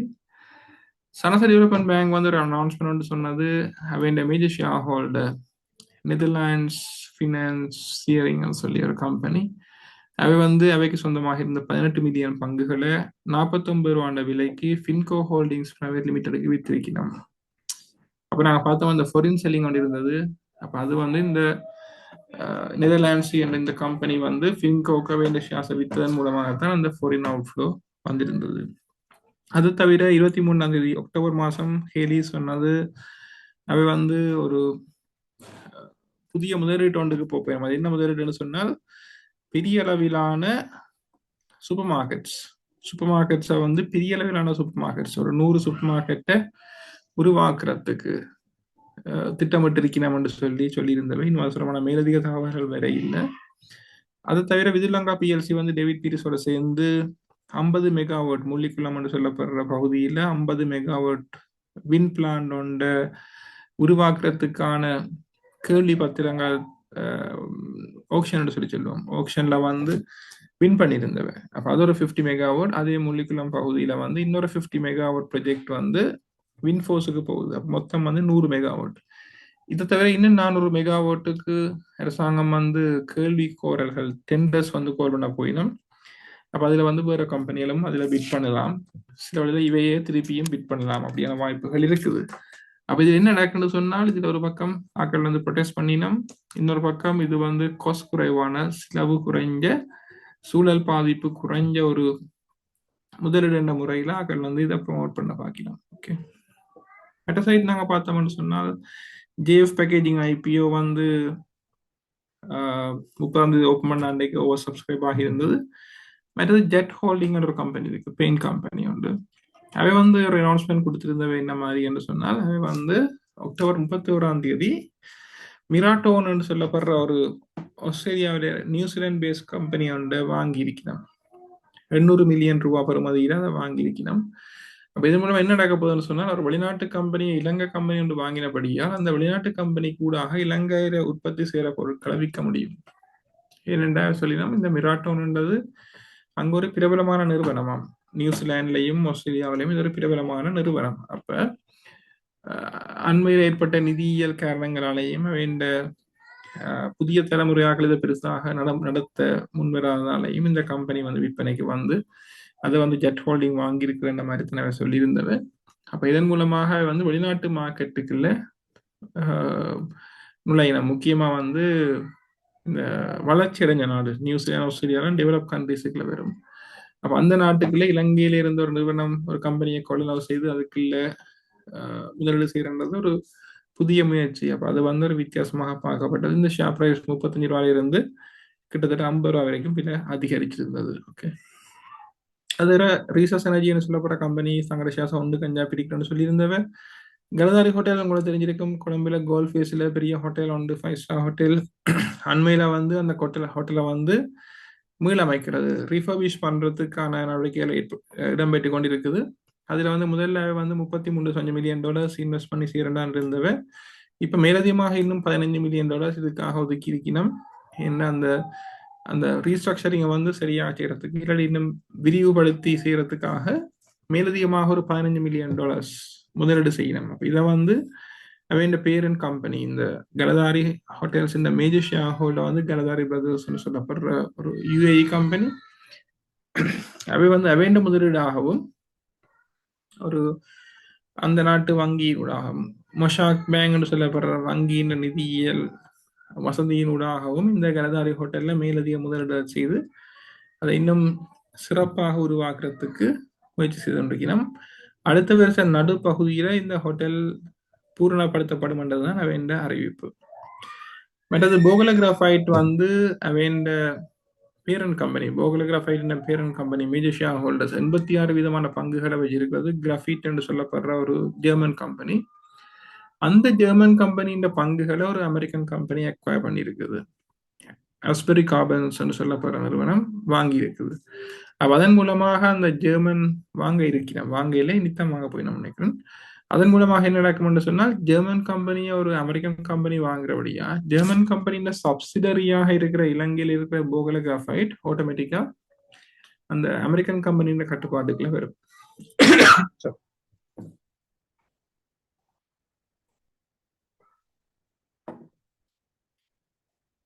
ஓகே, மற்றது வந்து பார்த்தோம்னு சொன்னால் அம்பியன் ஹோல்டிங்னு சொல்லப்படுற கிரெக்னு சொல்லப்படுற நிறுவனம் அவைக்கு சொந்தமாக இருந்த டெப்ரபியன் கேபிட்டல் பிளஸ்ன்னு சொல்லப்படுற ஒரு சப்சிடரி கம்பெனி அவன் பேரண்ட் கம்பெனி அம்பியன் கேபிட்டல்னு சொல்லுவோம்.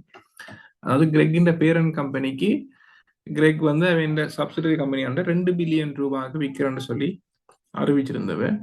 அன்றைய நாள்லேயே கொஞ்ச நேரத்துக்கு பிறகு இந்த கிரெக் கம்பெனி 9 ரூபா படி 9.40 நினைக்கிறேன் ஒரு டிவிடெண்ட் அனௌன்ஸ் பண்ணியிருந்தவ. அப்ப இந்த ஷேர்ஸ் ரெண்டுலேயும் ஒரு ஓட்டம் உண்டு, விலையில ஒரு மாற்றம் ஏற்பட்டிருந்தது. ஆனால் இப்ப திருப்பி அந்த டிவிடெண்டுக்குரிய காலம் முடிஞ்சது. இப்ப நீங்க அந்த ஷேரை வாங்கினீங்கன்னா டிவிடெண்ட் கிடைக்காது. அப்ப அதோட அந்த ஷேர் பிரைஸ் கொஞ்சம் குறைவடைஞ்சிருந்தது. மற்றபடி டிஎஃப்சிசி பேங்க் வந்து ஸ்டாண்டர்ட் சார்ட்டர்ட் பேங்கின் ரிட்டெயில் பிசினஸ் என்று சொல்லுவோம், சில்லறை வர்த்தகத்தை வந்து தாங்கள் வாங்குறதாக முடிவெடுத்திருக்கிறோம் என்று சொல்லி அறிவிச்சிருந்தவ. $3.7 பில்லியன். கொஞ்ச நாளைக்கு முதல்ல வந்து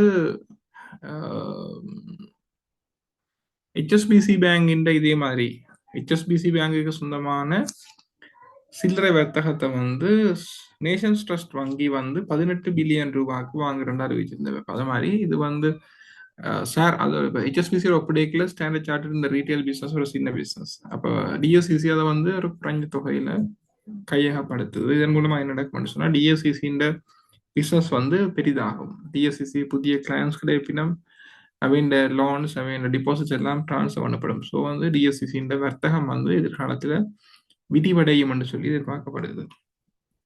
அடுத்தது இந்த மாதம் 13ஆம் தேதி இலங்கை அரசாங்கத்தின் அமைச்சரவை வந்து ஒரு முடிவெடுத்தது என்னன்னு சொன்னால், இந்த ஹவுசிங் டெவலப்மெண்ட் HDFC என்று சொல்லப்படுற வங்கியின் குறிப்பிடத்தக்களவான ஷேர்ஸ் வந்து இந்த UDA என்று சொல்லப்படுற urban development authority என்று சொல்லப்படுற நிறுவனத்துக்கு சொந்தமாக இருந்தது. அரசாங்கத்தின் ஒரு துணை நிறுவனம்.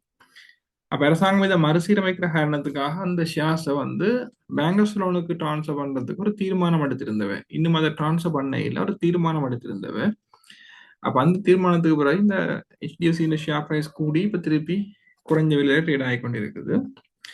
அடுத்து சிகிரியா வில்லேஜ் ஹோட்டல் வந்து 1க்கு 10 தங்களை ஷேர்ஸை பிரிக்கணும்னு சொல்லி அனௌன்ஸ் பண்ணியிருந்தவ.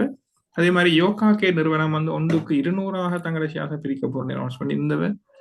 பேனிஷியா பவர் வந்து ஒரு 5 மெகாவாட் சோலார் பிளான்ஸை வந்து டெவலப் பண்ணி கொண்டிருக்கணும். அதுல வந்து 7ல் 6 பிளான்ஸ் ஏற்கனவே முடிவடைஞ்சிருக்கு. இந்த 6வது பிளான் தான் இதுல இந்த அனௌன்ஸ்மெண்ட்ல சொல்லப்பட்ட விஷயம். உட அபரக்கே என்று சொல்லி ஒரு இடத்துல வந்து காலி பகுதி கிட்ட நினைக்கிறேன். இந்த 5 மெகாவாட் சோலார் பிளான்ட் ஒன்றை வந்து சிஇபியோட கனெக்ட் பண்ணியிருக்கணும். அப்ப இது வந்து அவன் 6வது இன்னும் ஒரு 5 மெகாவாட் பிளான்ட் வந்து சேர்க்கப்பட இருக்குது. அண்மையில 2 மாதத்துக்கு முதல்ல இன்னொரு 5 மெகாவாட் இணைச்சிருந்தவ. அப்ப இந்த கம்பெனி வந்து அவன் மின்புறப்பாக்கு மத்திய இயலுமையை வந்து வளர்ச்சி அடைஞ்சு கொண்டு போகுது, அதிகரிச்சு கொண்டு போகுது.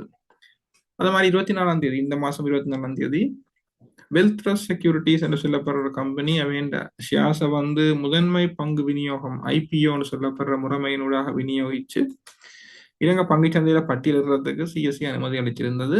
அந்த அடிப்படையில வந்து அனௌன்ஸ்மெண்ட் போட்டிருக்கணும். டிசம்பர் மாதம் 17ஆம் தேதி அவன் IPO ஓபன் ஆகும். 71.5 மில்லியன் பங்குகளை விநியோகிக்க இருக்கணும். ஒரு பங்கின் விலை ₹7 தீர்மானிக்கப்பட்டது. இதன் மூலமாக கிட்டத்தட்ட 500 மில்லியன் ரூபாயை திரட்டி கொள்றதுக்கு இந்த வெல்த் ட்ரஸ்ட் செக்யூரிட்டிஸ் என்று சொல்லப்படுற நிறுவனம் வந்து தீர்மானிச்சிருக்குது. அது தவிர LB ஃபைனான்ஸ் வந்து ஒரு ஆஃபர் ஒன்று கொடுத்திருந்தவ, மேண்டேட்டரி ஆஃபர்னு சொல்லலாம். அசோசியேட்டட் மோட்டார் ஃபைனான்ஸ் அல்லது AMF சொல்லப்படுற ஃபைனான்ஸ் கம்பெனி இந்த ஷேர்ஸை கையகப்படுத்துறதுக்கு ₹50 விலையில ஒரு ஆஃபர் கொடுத்திருந்தவ. அந்த ஆஃபரை அந்த company major shareholders accept பண்ணினதன் மூலமாக இப்ப பாத்தீங்கன்னு சொன்னால் நேற்றைக்கு அனௌன்ஸ் பண்ணது இருந்தது. இந்த LB ஃபைனான்ஸ் இப்ப இந்த AMF சொல்ல போற அசோசியேட்டட் மோட்டார் ஃபைனான்ஸ் இந்த கம்பெனியில 82.5 மில்லியன் 82.8 மில்லியன் பங்குகளை கொண்டு வச்சிருக்கிறோம். அது மொத்த ஷேர்ஸ் பெறுமதியில பார்க்கல 73% மொத்த ஷேர்ஸ் 73% அளவான பங்குகளாக காணப்படுகிறது. இது தவிர கடைசியாக முந்தின நாள் இன்னொரு வந்திருந்தது. CSEல வந்து இப்ப IPO உங்களுக்கு தெரியும், முதன்மை பங்கு விநியோகம் என்று சொல்லி சொல்லுவோம். அத மாதிரி இன்னொன்று இருக்குது, இன்ட்ரடக்ஷன் என்று சொல்லி சொல்றது. கம்பெனியை வந்து முதன்மை பங்கு விநியோகம் என்று இல்லாமல் நேரடியாக பட்டியலிடுறது, நேரடியாக லிஸ்டிங் வரும். அப்ப நாங்க வந்து முதலே ஷேர்ஸ் வாங்க தேவையில்லை. ஒரு நாளை சொல்லி நம்ம மேபி நாளைக்கோ நாளைக்கோ அடுத்த மாதிரி ஒரு நாளோ இந்த நாளைக்கு இந்த கம்பெனி இந்த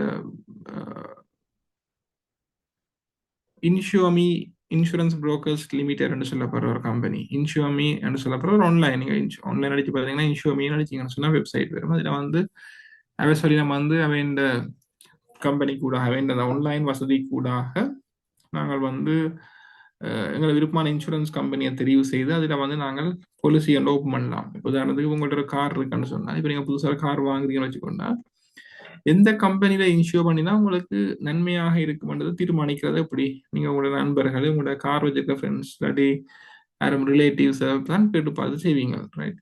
ஆனா இந்த இன்ஷூர்மி என்ற அந்த ஆப் இல்லை, அந்த வெப்சைட் வந்து என்ன செய்யுதுன்னு சொன்னா இது எங்களுக்கு ஒப்பிட்டு காட்டுது. நாங்கள் எங்களுக்கு தெரிவுகளை ஒப்பிட்டு பார்த்து அதுல விருப்பமான கம்பெனில எங்களால இன்சூரன்ஸை வந்து பெற்றுக்கொள்ளக்கூடிய மாதிரி இருக்கும். அப்ப அந்த சேவையை வழங்குற இந்த கம்பெனி தான் அடுத்ததாக லிஸ்ட் பண்ணப்பட இருக்குது. 2 மில்லியன் பங்குகளை அறிமுகம் ஊடாக இன்ட்ரடக்ஷன் என்று சொல்லி சொல்லுவோம். அங்க IPO ஒன்றும் இல்லை, அதன் மூலமாக பட்டியலிட போயிடும். அப்ப பட்டியலிட்ட பிறகு என்ன நடக்கும்னா, இப்ப இருக்கிற மேஜர் ஷேர் ஹோல்டர்ஸ் அவங்க ஷேர்ஸ் மார்க்கெட்ல செல் பண்ணிச்சு சொன்னா தான் எங்களுக்கு ஷேர்ஸ் கிடைக்கும். இல்லைன்னு சொன்னா எங்களுக்கு ஷேர்ஸ் கிடைக்காது. IPOன்னு சொன்னா நீங்க அப்ளை பண்ற ஷேர்ஸ் உங்களுக்கு கட்டாயமாக ஒரு குறிப்பிட்ட அளவில் கிடைக்கும். ப்ரொபோஷன் ஒன்ல கிடைக்கும் தானே. இங்க வந்து அப்படி இஷ்யூ ஒன்றும் இல்லை. இங்க வந்து அந்த கம்பெனி ஷேர்ஸை வச்சிருக்கிறார்கள் லிஸ்ட் பண்ணி பிறகு மார்க்கெட்ல சேல் பண்ணிக்கலாம் தான் எங்களுக்கு அந்த பங்குகள் கிடைக்கும். இந்த காலப்பகுதியில் இதுதான் முக்கியமான அனௌன்ஸ்மெண்ட்ஸ். நாங்கள் அதோட இந்த பங்குச்சந்தை சம்பந்தமான விஷயங்களை தயவு செய்து கொண்டு பொருளாதாரம் சம்பந்தமான விஷயங்களை பார்த்துட்டு உங்களை கேள்விகளுக்கு வரலாம்னு நினைக்கிறேன். கொஞ்சம் கேள்வி ஏற்கனவே வந்திருக்கு. மற்றாக்கள் உங்களோட கேள்விகளை அனுப்புங்க. நாட்டின பொருளாதாரம்னு சொல்லி பார்க்கல ட்ரெஷரி பில்லை பொறுத்த வரைக்கும் பார்த்தீங்கன்னா அண்மையில் ஒரு 2 மாதத்துக்கு மேல கிட்டத்தட்ட ஒரு வருஷம் முன்னே சொல்லலாம் பெரிய மாற்றம் இல்லாமல் கிட்டத்தட்ட 8% என்ற அளவில் பேணப்பட்டு கொண்டு இருக்குது. ரைட். ஆனால் வந்து இந்த ட்ரெஷரி பில் ஆப்ஷன் வந்து ஃபுல்லாக சப்ஸ்கிரைப் பண்ண போடுறதில்ல, கூடுதலாக வந்து அண்டர் சப்ஸ்கிரைபாக தான் இருக்குது. அதுக்கு முக்கியமான காரணம் வந்து அரசாங்கம் இப்போ அதிகமான வரி வருமானங்களை பெற்றுக்கொள்வதன் மூலமாக சந்தையிலிருந்து அதிக நிதியை திரட்ட வேணும் என்ற தேவை இல்லாம போய் கொண்டிருக்கு. அப்ப அரசாங்கமும் பெருசாக இன்ட்ரெஸ்ட் ரேட்டை கூட கொடுத்து கூட காசு வேண்டும் என்ற நிலைமை இல்லாதபடியால் treasury bill option under subscribe சொல்ல சொல்லுவோம். அது பூர்ணமாக நிரம்பாமலே நிறைவு செய்யப்பட்டு கொண்டு போய் கொண்டிருக்கிறோம். ஓகே. அப்ப இன்ட்ரெஸ்ட் ரேட் வந்து பெரிய கேள்வி இல்லாதபடியா வளர்ச்சி அடைய வேண்டிய அவசியம் இல்லாமல் இருக்குது. இது வந்து செகண்டரி மார்க்கெட் ட்ரேட்ஸ், இந்த கவர்மெண்ட் செக்யூரிட்டிஸ் வந்து 2ஆம் தர சந்தையில் எப்படி பங்கு சந்தையில் ஷேர்ஸ் ட்ரேட் ஆகும், அதே மாதிரி இந்த டிபெஞ்சர்ஸ் கவர்மெண்ட் செக்யூரிட்டிஸ் எல்லாம் ட்ரேட் ஆகும். அது ட்ரேட் ஆகிற இன்ட்ரெஸ்ட் ரேட். அதை நாங்கள் பார்த்தோம்னு சொன்னால் இந்த வருஷம் நவம்பரும் அதுக்கு முதல்ல செப்டம்பருடைய ஒப்பிட்டு பார்க்கல பெரிய மாற்றங்கள் இல்லாமல் இருக்கு. ஆனால் இதற்கு முதல் இருந்த வருஷங்கள் 23ஆம் ஆண்டு நவம்பரோட ஒப்பிடைக்கல குறிப்பிடத்தக்க வீழ்ச்சி காணப்படுகிறது. இன்ட்ரெஸ்ட் ரேட்ஸ் வந்து ஓரளவுக்கு குறைவான மட்டங்கள் இருக்குது. இன்னும் குறைஞ்ச நல்லம் என்றுதான் பொதுவான எதிர்பார்ப்பு. மற்றது கரன்சியை பொறுத்த வரைக்கும் அண்மைய நாட்கள்ல டாலர் வந்து கொஞ்சம் அதிகரிச்சிருக்குது. அது வந்து சர்வதேச ரீதியில் ஏற்பட்ட மாற்றம் நினைக்கிறேன். டாலர் வந்து மற்ற நாணயங்களுக்கு எதிராகவும் அதிகரிச்சிருக்குது. அப்ப நீங்க பார்த்தா தெரியும், இலங்கை நாணயத்துக்கு எதிராக டாலர்ஸ் கொஞ்சம் கூடியிருக்கு இந்த கீழ் கிராஃப். யூரோவும் பவுண்ட்ஸும் வந்து பெரிய மாற்றம் இல்லை, கொஞ்சம் குறைவடைஞ்சிருக்குன்னு சொல்லலாம். அப்ப ஸ்ட்ராங் டாலர் தான் இங்க எங்களுக்கு பிரச்சனையாக இருக்குது. எங்களுக்கு இறக்குமதிகள் வந்து டாலர்ஸ்ல இருக்கிறபடியா டாலர் விலை கூடைகளை எங்களை செலவினம் வந்து கொஞ்சம் கூட பார்க்கணும். மற்றது வந்து அவரேஜ் வெயிட்டட் பிரைம் லெண்டிங் ரேட்னு சொல்லுவோம். இது வந்து இதை அடிப்படையாக கொண்டுதான் வங்கிகள் வந்து கடன் வழங்குது. அப்ப இந்த ரேட் வந்து ஒரு சின்ன அதிகரிப்பு வந்து காட்டியிருந்தது. ஆனா இன்னும் 8.35% இருக்கு. மிகவும் ஒரு சாதகமான ஒரு சூழல் தான் சொல்லலாம். அப்ப 8.35 இருக்கீங்களா, வங்கிகள் வந்து இப்ப லீசிங் எல்லாம் ஒரு 10.5 11% அப்படி லீசிங் குடிக்கலாம்.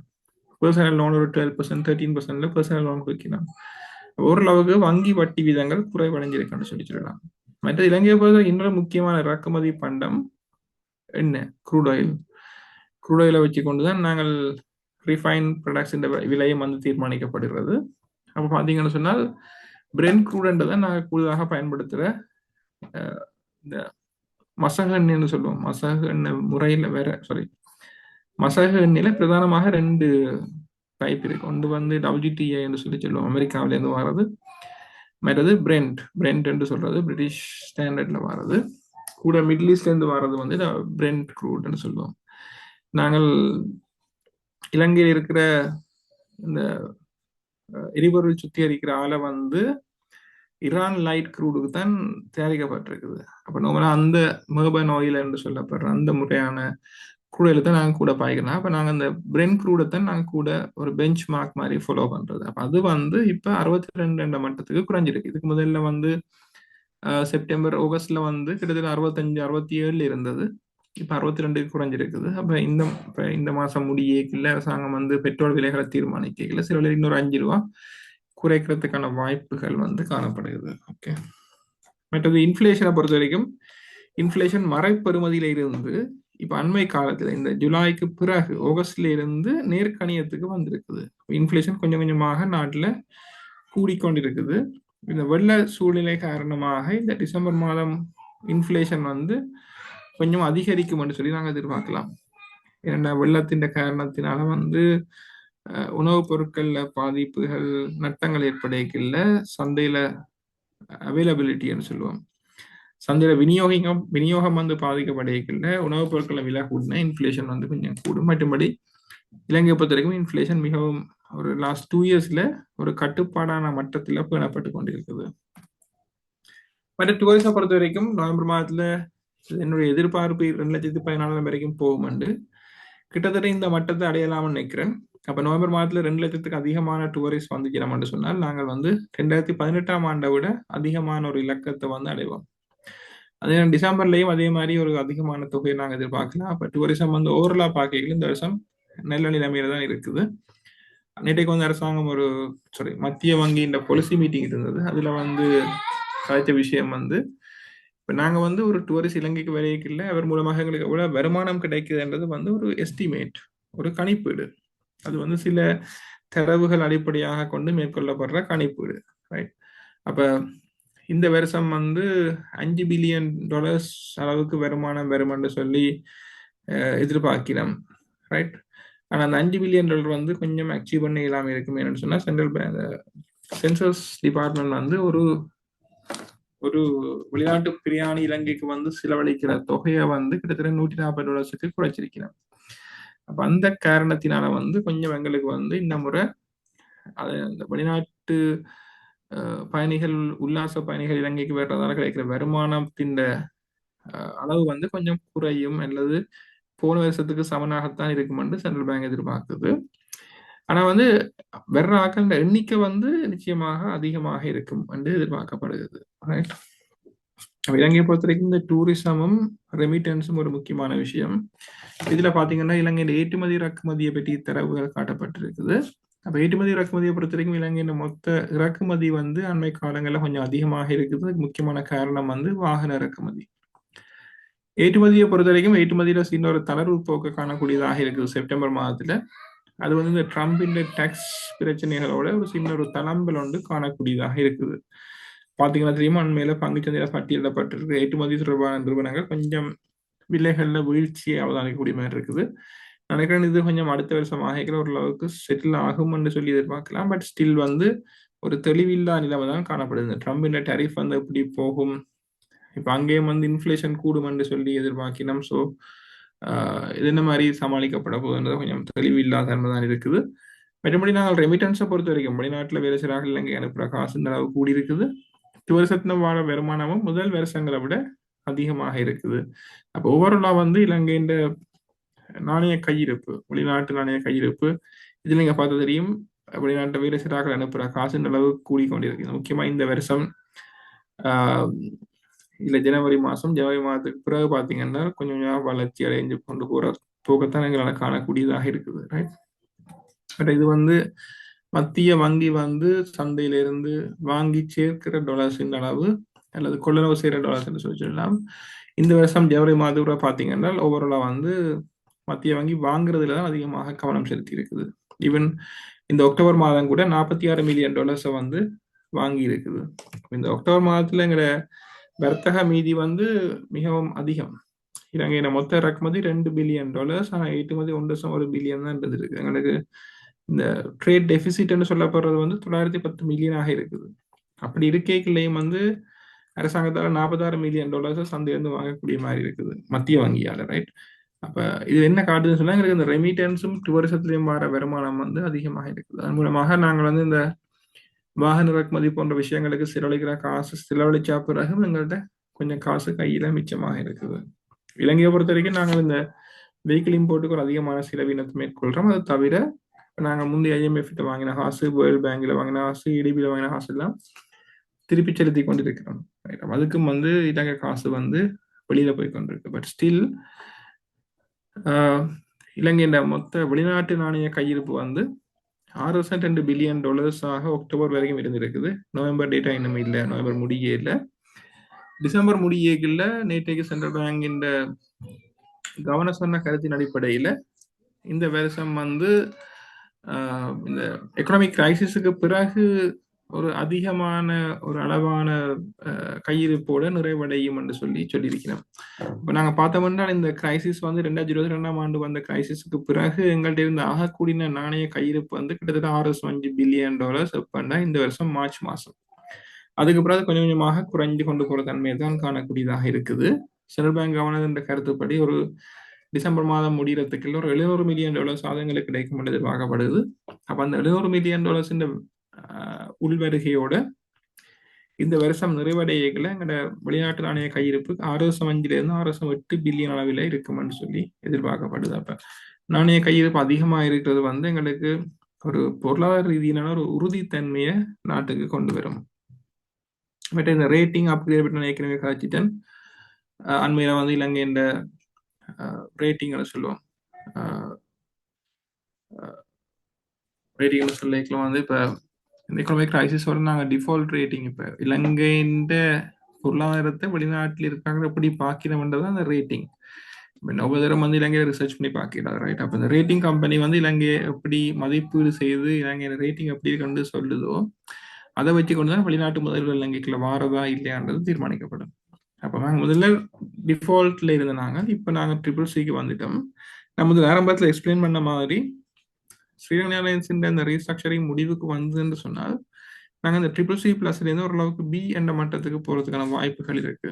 அப்படி நடந்துன்னு சொன்னால் அதுக்கு வந்து பொருளாதாரத்துக்கும் பங்கு சந்தைக்கும் சாதகமான ஒரு விஷயமாக இருக்கும். இதோட நாங்கள் இந்த ப்ரெசன்டேஷனோட இறுதி பகுதிக்கு வர்றோம். நீங்க வந்து இந்த மார்க்கெட் சம்பந்தமான தரவுகளை அதிகமாக பெற்றுக்கொள்றதுக்கு எங்களோட வாட்ஸ்அப் சேனலை ஃபாலோ பண்ணலாம். யாருமே ஃபாலோ பண்ணலாம். நீங்க எந்த ஸ்டெப் ப்ரோக்கர் அக்கௌண்ட் வச்சுருந்தாலும் பிரச்சனை இல்லை. இந்த QR ஸ்கேன் பண்ணீங்கன்னு சொன்னால் எங்களோட வாட்ஸ்அப் சேனலை வந்து நீங்க ஃபாலோ பண்ணிக்கொள்ளலாம். மற்றது நேற்றைக்கு வந்து சென்ட்ரல் பேங்க் இலங்கை மத்திய வங்கி வந்து இந்த பாலிசி ரேட்னு சொல்லி சொல்லுவோம். அரசாங்கம் வந்து காலத்துக்கு காலம், அரசாங்கம்னு சொல்லி அரசாங்கம் இல்லை, மத்திய வங்கி வந்து காலத்துக்கு காலம் கொள்கை வட்டி வீதங்கள் சொல்லுவோம், பாலிசி இன்ட்ரெஸ்ட் ரேட்ஸ், அதை வந்து மாற்றி அதன் மூலமாக இன்ஃப்ளேஷனை கட்டுப்பாட்டுக்குள்ள வச்சிருக்கதான் செய்கிற முயற்சி.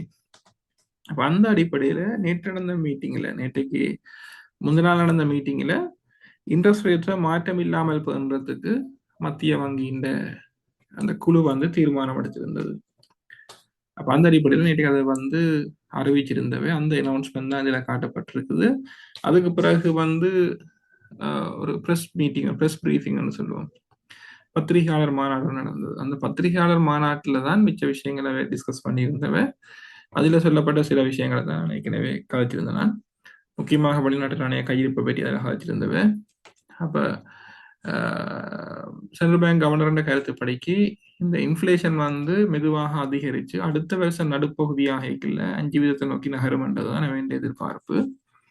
அப்போ இப்போ உள்ள இன்ட்ரெஸ்ட் ரேட்ஸ் வந்து அவையை பொறுத்த வரைக்கும் சாதகமான தன்மையில் இருக்குன்னு சொல்லியிருக்கேன். அடுத்தது இன்னொரு விஷயம் சொல்லியிருந்தவை, இந்த வாகன இறக்குமதி தொடர்பாக இந்த செப்டம்பர் அக்டோபர் மாதத்திலிருந்து அதிகமான LC ஓப்பன் பண்ற தன்மை வந்து இந்த டிசம்பர் ஆகியக்குள்ள நவம்பர் ஆகியக்குள்ள குறைவடைஞ்சிருக்குன்னு சொல்லி சென்ட்ரல் பேங்க் சொல்லியிருக்கு. அப்ப இந்த அதிகமான ஒரு வாகன இறக்குமதிக்கான அதிகமான கேள்வி வந்து கொஞ்சம் கொஞ்சமாக குறைவடைகிற தன்மையை வந்து இனிமேல் நாங்கள் எதிர்பார்க்கலாம். ஏன்னா எல்லாரும் அதிகம் அவசரமாக வாகனம் வாங்க வேண்டியாக்கெல்லாம் வேண்டிட்டினோம், மற்றாக்களை நீ கொஞ்சம் கொஞ்சமாக வாங்குவினோம். அப்ப இனிமேல் நோமல் ஆகும்.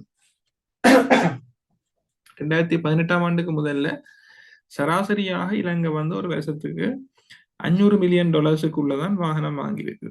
அப்ப இப்ப வந்து 1200 1300 மில்லியன் வரைக்கும் இந்த வாகன இறக்குமதிக்கான கேள்வி இருக்குது. அடுத்த வருஷம் வரைக்கும் அது 600-700 மில்லியன் குறைஞ்சிருமென்னு சொல்லி நாங்கள் எதிர்பார்க்கலாம். அப்ப இது போன்ற விஷயங்கள் நிறைய காய்ச்சிருந்தவை. ஓவராலா வந்து எல்லாரும் நாட்டின பொருளாதாரத்தை ஒரு சாதகமான தன்மையில தான் பார்க்கணும். இந்த AI பபிள் அந்த மாதிரியான உலகளாவிய பிரச்சனைகள் வந்தால் அல்லது என்விரான்மெண்டல் ரீதியிலான பிரச்சனைகள் வந்து பாதிப்புகள் ஏற்பட்டால் அது எங்களோட கட்டுப்பாட்டை மீறின விஷயங்கள். மற்றும்படி உள்நாட்டை பொறுத்த வரைக்கும் நாட்டின பொருளாதாரம் ஓரளவுக்கு உறுதியான தன்மையில தான் காணப்படுகிறது. பங்குச்சந்தை வந்து அடுத்த வருஷத்துல இருந்து ஒரு வளர்ச்சி போக்கில் இருக்குமென்று சொல்லி நாங்கள் ஓவராலாக எதிர்பார்க்கலாம். இப்போ உங்களோட கேள்விகள் இருந்தால் எனக்குங்க நாங்கள் உங்களோட கேள்விகளை டிஸ்கஸ் பண்ணி கொண்டு போகலாம். இப்போ வந்திருக்கிற கேள்விகளுக்கு முதல்ல பதிலளிக்க பார்க்குறேன். ஃபாரின் இன்வெஸ்டர்ஸை பற்றி எக்ஸ்பிளைன் பண்ண சொல்லி கேட்டிருப்பீங்க. ஃபாரின் இன்வெஸ்டர்ஸ் என்று சொல்லி சொன்னால் 2 விதமான ஆக்கள் இருக்கணும். ஒன்று வந்து உண்மையான வெளிநாட்டு ஆக்கள் இலங்கை மாதிரி நாடுகளில் இன்வெஸ்ட் பண்றது. அது சில கம்பெனியா இருக்கலாம் அல்லது தனிப்பட்ட ஆக்களா இருக்கலாம். தனிப்பட்ட ஆக்கள்னா கூடவே வந்து லாபம் அடைக்கிற நோக்கத்தில் இன்வெஸ்ட் பண்ணினோம். அதே வெளிநாட்டு ஃபண்டுகள் அல்லது பெரிய கம்பெனிகள் சொன்னா CSRன்னு சொல்லுவோம் தானே, ஒரு வளர்ச்சி அடைகிற நாட்டுக்கு அதுல முதலீடு செய்து அந்த நாட்டின் பொருளாதாரத்தை முன்னேற்றி வருவது, அந்த மாதிரியான வேலை செய்யறது. இப்ப அண்மையில பாத்தீங்கன்னா ஜான் கீல்ஸ்ல ஃபேர்ஃபர்ஸ்ட்னு சொல்லப்படுற கனடாவில் இருக்கிற ஒரு பெரிய இன்சூரன்ஸ் கம்பெனி இன்வெஸ்ட் பண்ணியிருக்காங்க. அப்ப அது வந்து பெரிய ஸ்கேல் இன்வெஸ்ட்மெண்ட். அதே நேரம் சின்ன சின்ன இண்டிவிஜுவல் இன்வெஸ்டர்ஸ் இலங்கையிலேருந்து வெளிநாட்டில் செட்டில் ஆன இலங்கை ஆக்கள் அவையும் இன்வெஸ்ட் பண்ணிடணும். அப்படி கனவிதமான ஆக்கள் இலங்கையில் இன்வெஸ்ட் பண்ணி அப்ப இலங்கையில இல்லாமல் வெளிநாட்டில இருந்து ஒரு இலங்கைக்கு காசு அனுப்பி ஷேர்ஸை வாங்கிக்கலாம். அது வந்து ஃபாரின் பர்ச்சேஸ் என்று வரும். அதுல எல்லாரும் இருப்பினும் ஆஃபீஸ் மாதிரி பெரிய கம்பெனியும் இருக்கும். இலங்கையிலேருந்து போய் செட்டில் ஆன தனிப்பட்ட ஆக்களும் இருப்பினும் வெளிநாட்டில் இருக்கிற தனிப்பட்ட முதலீட்டாளர்களும் அதுக்குள்ள வருவினம். பொண்ட ஃபாரின் எக்ஸ்சேஞ்ச் செல்லிங் ப்ரெஷர் தாக்கம் எப்படி இருக்கும்? பொண்டை ஃபாரின் எக்ஸ்சேஞ்ச் செல்லிங் ப்ரெஷர் தாக்கம் எப்படி இருக்கும்? பொண்ட்ஸை பற்றி கேட்குறீங்க நினைக்கிறேன், பேப்பர் வாங்கிட்டு கேட்குறீங்கன்னு நினைக்கிறேன். அண்மையில நாட்கள்ல வந்து கடந்த 2 கிழமையா வந்து இலங்கையில இருந்து இலங்கை அரசாங்க முறிகள்ல இருந்து வெளிநாட்டு முதலீட்டாளர்கள் வெளியேற்றம் வந்து காணப்பட்டது. அது வந்து சில வேளையில கவர்மெண்ட் செக்யூரிட்டிஸ்ல முதலே இன்வெஸ்ட் பண்ணிருக்கலாம். அந்த இன்வெஸ்ட்மெண்ட் மெச்சூர் பண்ண படையக்கல திருப்பி இன்வெஸ்ட் பண்ணாமல் அந்த காசை வெளியில் எடுத்துக்கலாம். இல்லைன்னு சொன்னா பங்கு சந்தை மாதிரி முதன்மை வணிகர்கள் பிரைமரி டீலர்ஸ் இருக்கிறோம், அவைகளுக்கு கூட அந்த பாண்ட்ஸை சேல் பண்ணி போட்டும் காசை வித்ட்ரா பண்ணிருக்கலாம். அப்படி என்றாலும் கடந்த 2 வாரமாக கொஞ்சம் ஒரு வெளியேற்றம் இருக்குது. அப்ப அண்மையில இலங்கை நாணயம் வந்து டிப்ரிஷியேட் ஆனதுக்கு நான் ஏற்கனவே சொன்னேன். உலகளாவிய ரீதியில மற்ற நாட்டு நாணயங்களுக்கு எதிராக கூட டாலர்ஸ் வந்து உறுதி அடைஞ்சிருக்குது. அதே நேரம் இப்போ வந்து வாகன இறக்குமதிக்கான கேள்வி கூட, மற்றது நார்மலா இந்த கிறிஸ்துமஸ் சீசனுக்கு இறக்குமதிகள் கூட உங்களுக்கு தெரியும், இந்த எலக்ட்ரிக்கல் இந்த லைட் சிஸ்டம் அது இதுன்னு சொல்லி நியமன சாமான் நார்மலா இந்த கிறிஸ்துமஸ் டைமுக்கு இம்போர்ட் ஆகும். ஈவன் ஆக்கள் கூட போனஸ் எல்லாம் கிடைக்கும். வீட்டில் இருக்க டிவிஎல் ரேடியோ வாஷிங் மிஷின் எல்லாம் ஆக்கள் புதுசாக வாங்குவினும். அப்போ அதுக்கான கேள்வியும் நார்மலா இந்த டிசம்பர் மாதத்துல கூட. அப்போ நார்மலா வந்து சீசனல் டிமாண்ட் சொல்லுவோம், புது உடுப்புகள் வாங்குவினும். அப்போ அதுல வந்து எப்பவுமே நார்மலா டிசம்பர் மாதத்துல கொஞ்சம் டாலருக்கான கேள்வி கூட. அடுத்த விட இலங்கை அரசாங்கம் வந்து கடனை மூல செலுத்துவதற்காகவும் காசை பெற்றுக் கொள்ளுதியும். அப்ப அது போன்ற காரணங்களால திடீரென்று டாலருக்கு ஒரு டிமாண்ட் கூட இல்லை. இலங்கை நாணயம் டிப்ரிஷியேட் பண்ற மாதிரியான சூழல் தான் என்ன பொறுத்த வரைக்கும் காரணமா இருக்கும்னு நான் நினைக்கிறேன். லைக் பாலிசி பசார் இன் இந்தியான்னு சொல்றீங்க. எஸ், நினைக்கிறேன் நீங்க அந்த இன்ஷுவமியை பற்றி சொல்றீங்க நினைக்கிறேன். இன்ஷுவமி என்றது கிட்டத்தட்ட பாலிசி பசார் மாதிரி தான். இது ஒரு சின்ன கம்பெனி. பாலிசி பசார்ன்னு சொல்றது இந்தியாவில் பெரிய கம்பெனி. அவையும் இலங்கையில விசரி போன இலங்கையிலையும் என்டர் பண்றதுக்கு எதிர்பார்க்கிறோம் நினைக்கிறேன். Just for information. Investing in poultry farms for a long term is good or bad?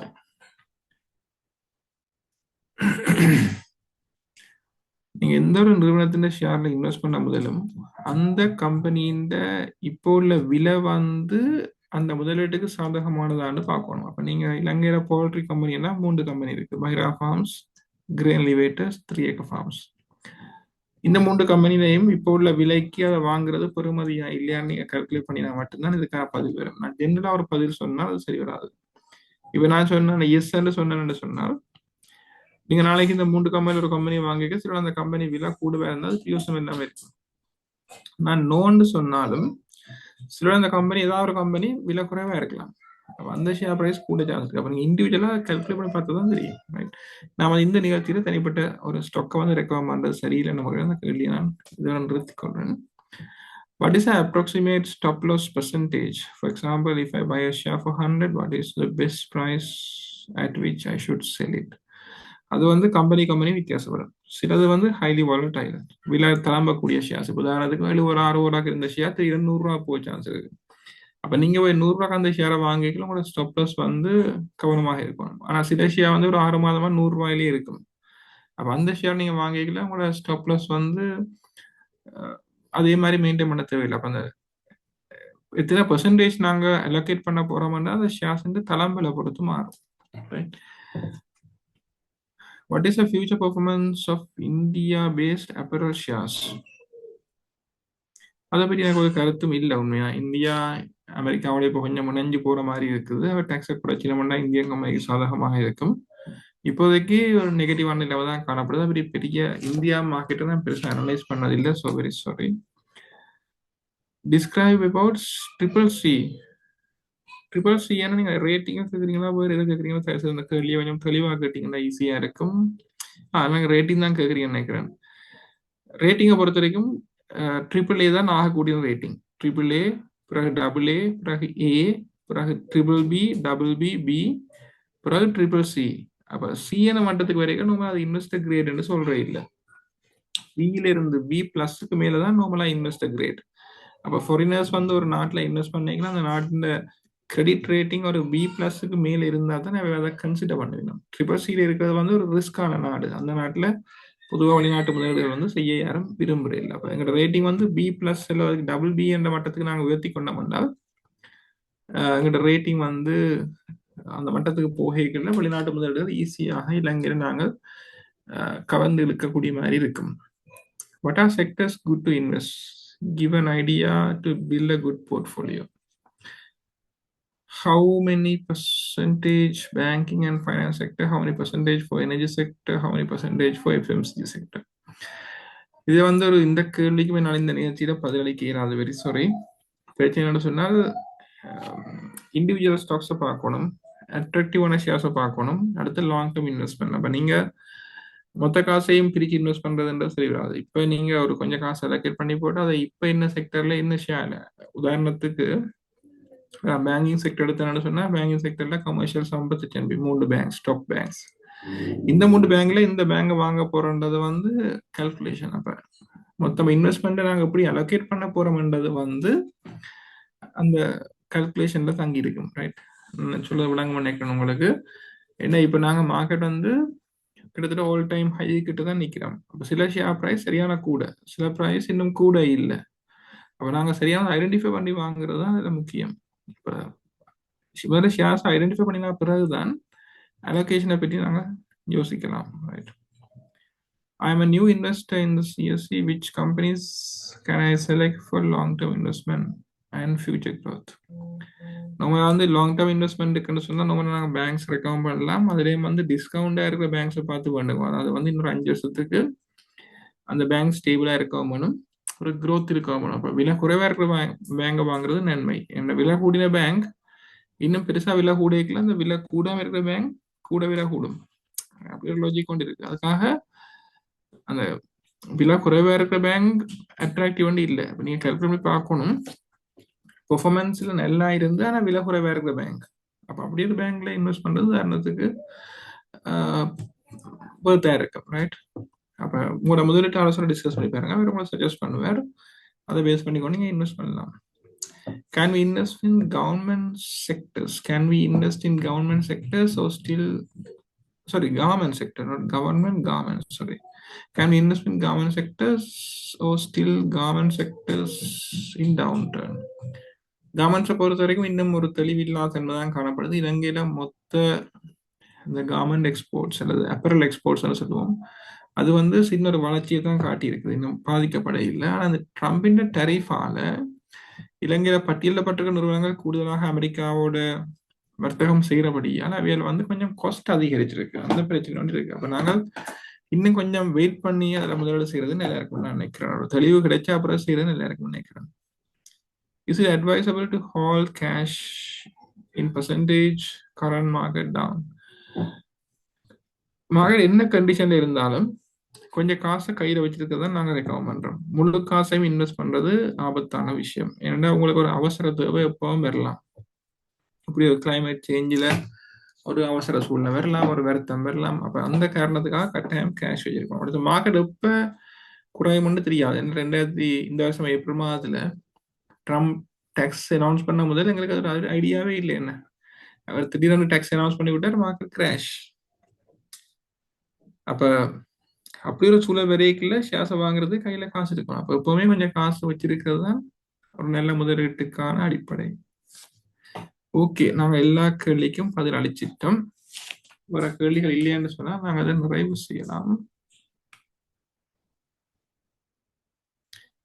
How can I determine the selling price for a share? அது வந்து உங்களோட பர்ச்சேஸ் ப்ரைஸ்ல இருக்குது. பட் நீங்க வாங்கின கம்பெனியை பொறுத்து, சில கம்பெனி லாங் டேர்ம், சில கம்பெனி ஷார்ட் டேர்ம். ஸோ வந்து அது வந்து ஃபண்டமெண்டல் கம்பெனிஸ் இருக்கு. மற்றது வந்து இந்த க்ரோத் ஸ்டாக்ஸ் இருக்குது. அப்போ நீங்கள் க்ரோத் ஸ்டாக்ஸில் இன்வெஸ்ட் பண்ணிக்கல லாங் டேர்மாக இருக்கலாம். சில வந்து மெச்சுவர் ஸ்டாக்ஸ் விலை கூடவே இருக்கும். அப்போ ட்ரேடிங் வாங்கிக்கல கொஞ்சம் ரிஸ்க் கொண்டிருக்கும். அப்போ டிபெண்ட்ஸ் ஒவ்வொரு கம்பெனியை பொறுத்து டிஃபர் பண்ணும். அது உங்களோட முதலீட்டு ஆலோசனை அந்த பிளானை வந்து ஒர்க் பண்ணணும். ஓகே, விசா நான் நினைக்கின்றேன் நம்முடைய இந்த கருத்தரங்கினுடைய இறுதி பகுதிக்கு வந்திருக்கின்றோம். அதே போல இவ்வளவு நேரம் இன்றைய காலையினுடைய சூழ்நிலை இனிய மின்சார தடை மற்ற காரணிகளை கருத்தில் கொண்டு இந்த நிகழ்வை நாங்கள் இத்துடன் முடித்துக் கொள்ளாமல் நினைக்கிறேன். அதே போல மீண்டும் ஒரு முறை நான் ஞாபகப்படுத்த விரும்புகின்றேன். எதிர்வரும் 6ஆம் தேதி கொழும்பு பங்கு பருவத்தினுடைய யாழ்ப்பாண கிளை நடாத்துகின்ற மூலதன கருத்து முதலீட்டாளர் கருத்துக்களம் மற்றும் ரிக்ரூட்மெண்ட் டிரைவ், அதாவது முதலீட்டு ஆலோசகர்களுக்கான ஒரு ஆட்சேர்ப்புக்கான நேர்முக தேர்வும் அங்கு நடைபெற இருக்கின்றது. ஆகவே நான் அது சம்பந்தமான டீட்டெயில்ஸ் உங்களுக்கு சாட் பாக்ஸினூடாக அனுப்பி வச்சுக்கின்றேன். உங்களுக்கு யாருக்காவது இன்ட்ரெஸ்ட் இருந்தால் நீங்கள் அது அந்த அதில் கீழே இருக்கிற லிங்கை கிளிக் பண்ணி அந்த ஃபார்மை ஃபில் பண்ணிவிட்டு நீங்கள் நேரடியாக இன்டர்வியூக்கு வரலாம். அல்லது யாராவது வேலை ஜாப் தேடுபவர்கள் இந்த இண்டஸ்ட்ரியில் எங்களுடைய மூலதனச்சந்தை துறையிலே வேலை தேடுபவர்களாக இருந்து அவர்களுக்கும் நீங்கள் இந்த விடயத்தை ஷேர் பண்ணி அவர்களுக்கும் நீங்கள் உதவ வேண்டும் என்று கேட்டுக்கொண்டு, அதே போல நான் நினைக்கின்றேன் இன்னும் 2 வினாக்கள் வந்திருக்கின்றன. Visakan, how long it will take to recover if apparel sector find other market? அப்படின்னது how long it will take to recover if the apparel sector find other market or country?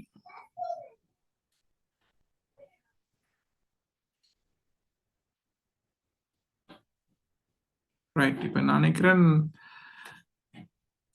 இந்த அமெரிக்கன் டேக்ஸால பாதிக்கப்படுற கம்பெனி இன்னொரு வேற மார்க்கெட்ல போய் business செய்யறத பற்றி நீங்க கதைக்கிறீங்கன்னு நினைக்கிறேன். அது அவ்வளவு இலகுவாக இருக்காது. ஏன்னா காம்படிஷன் ஒரு பிரச்சனை. இப்போ முக்கியமாக அமெரிக்கான டேக்ஸால கூட பாதிக்கப்படுறது சைனீஸ் கம்பெனி. இப்போ வந்து வேறு நாடுகள்ல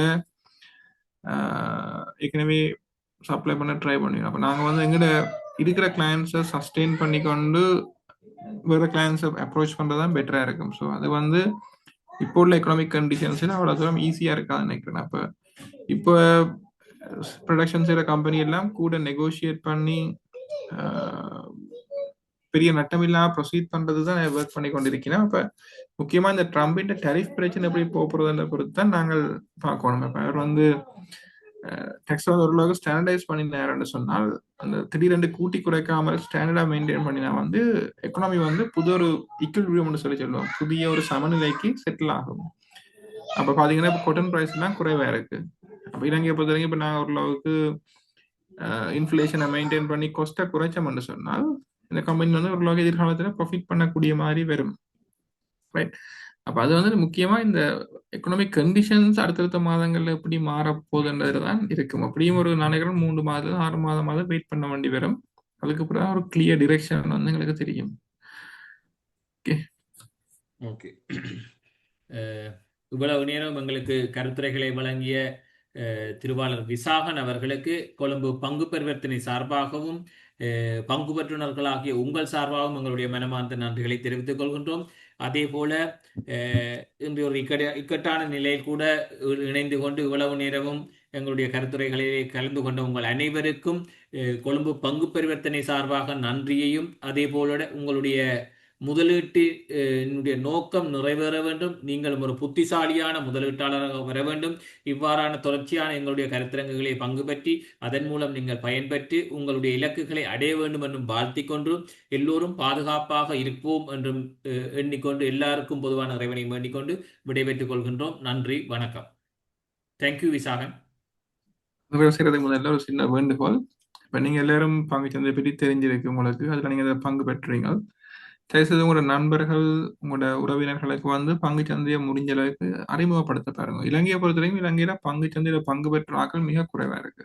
அது வந்து இந்த மார்க்கெட்ல அதிகமான பிளக்சுவேஷன்ஸ் ஏற்றத்தாழ்வு அதிகமாக வர்றதுக்கு காரணமும் வந்து இலங்கையில பங்கு பெற்ற ஆட்கள் குறைவு. இப்ப நாங்கள் அதுக்கு தான் முயற்சி கொண்டிருக்கோம். ஸோ நீங்களும் ஒரு பங்கு பெற்றின முறையில உங்களோட நண்பர்கள் வேற வந்து பெரிய தொகையை இன்வெஸ்ட் பண்ண தேவையில்லை. ரைட், அப்போ முடிஞ்ச வரைக்கும் அவை இன்ட்ரடியூஸ் பண்ணி அவை இதை பற்றி தெரிஞ்சு கொள்ள வைக்கிறது வந்து எல்லாருக்கும் நன்மையாக இருக்கும்னு நினைக்கிறேன். ஸோ எங்களுக்கு தெரிஞ்ச நாலேஜை மெட்டாக்கூட ஷேர் பண்ணுவோம். எல்லாருக்கும் all the best, take care, stay safe. Thank you, have a nice day. Thank you very much.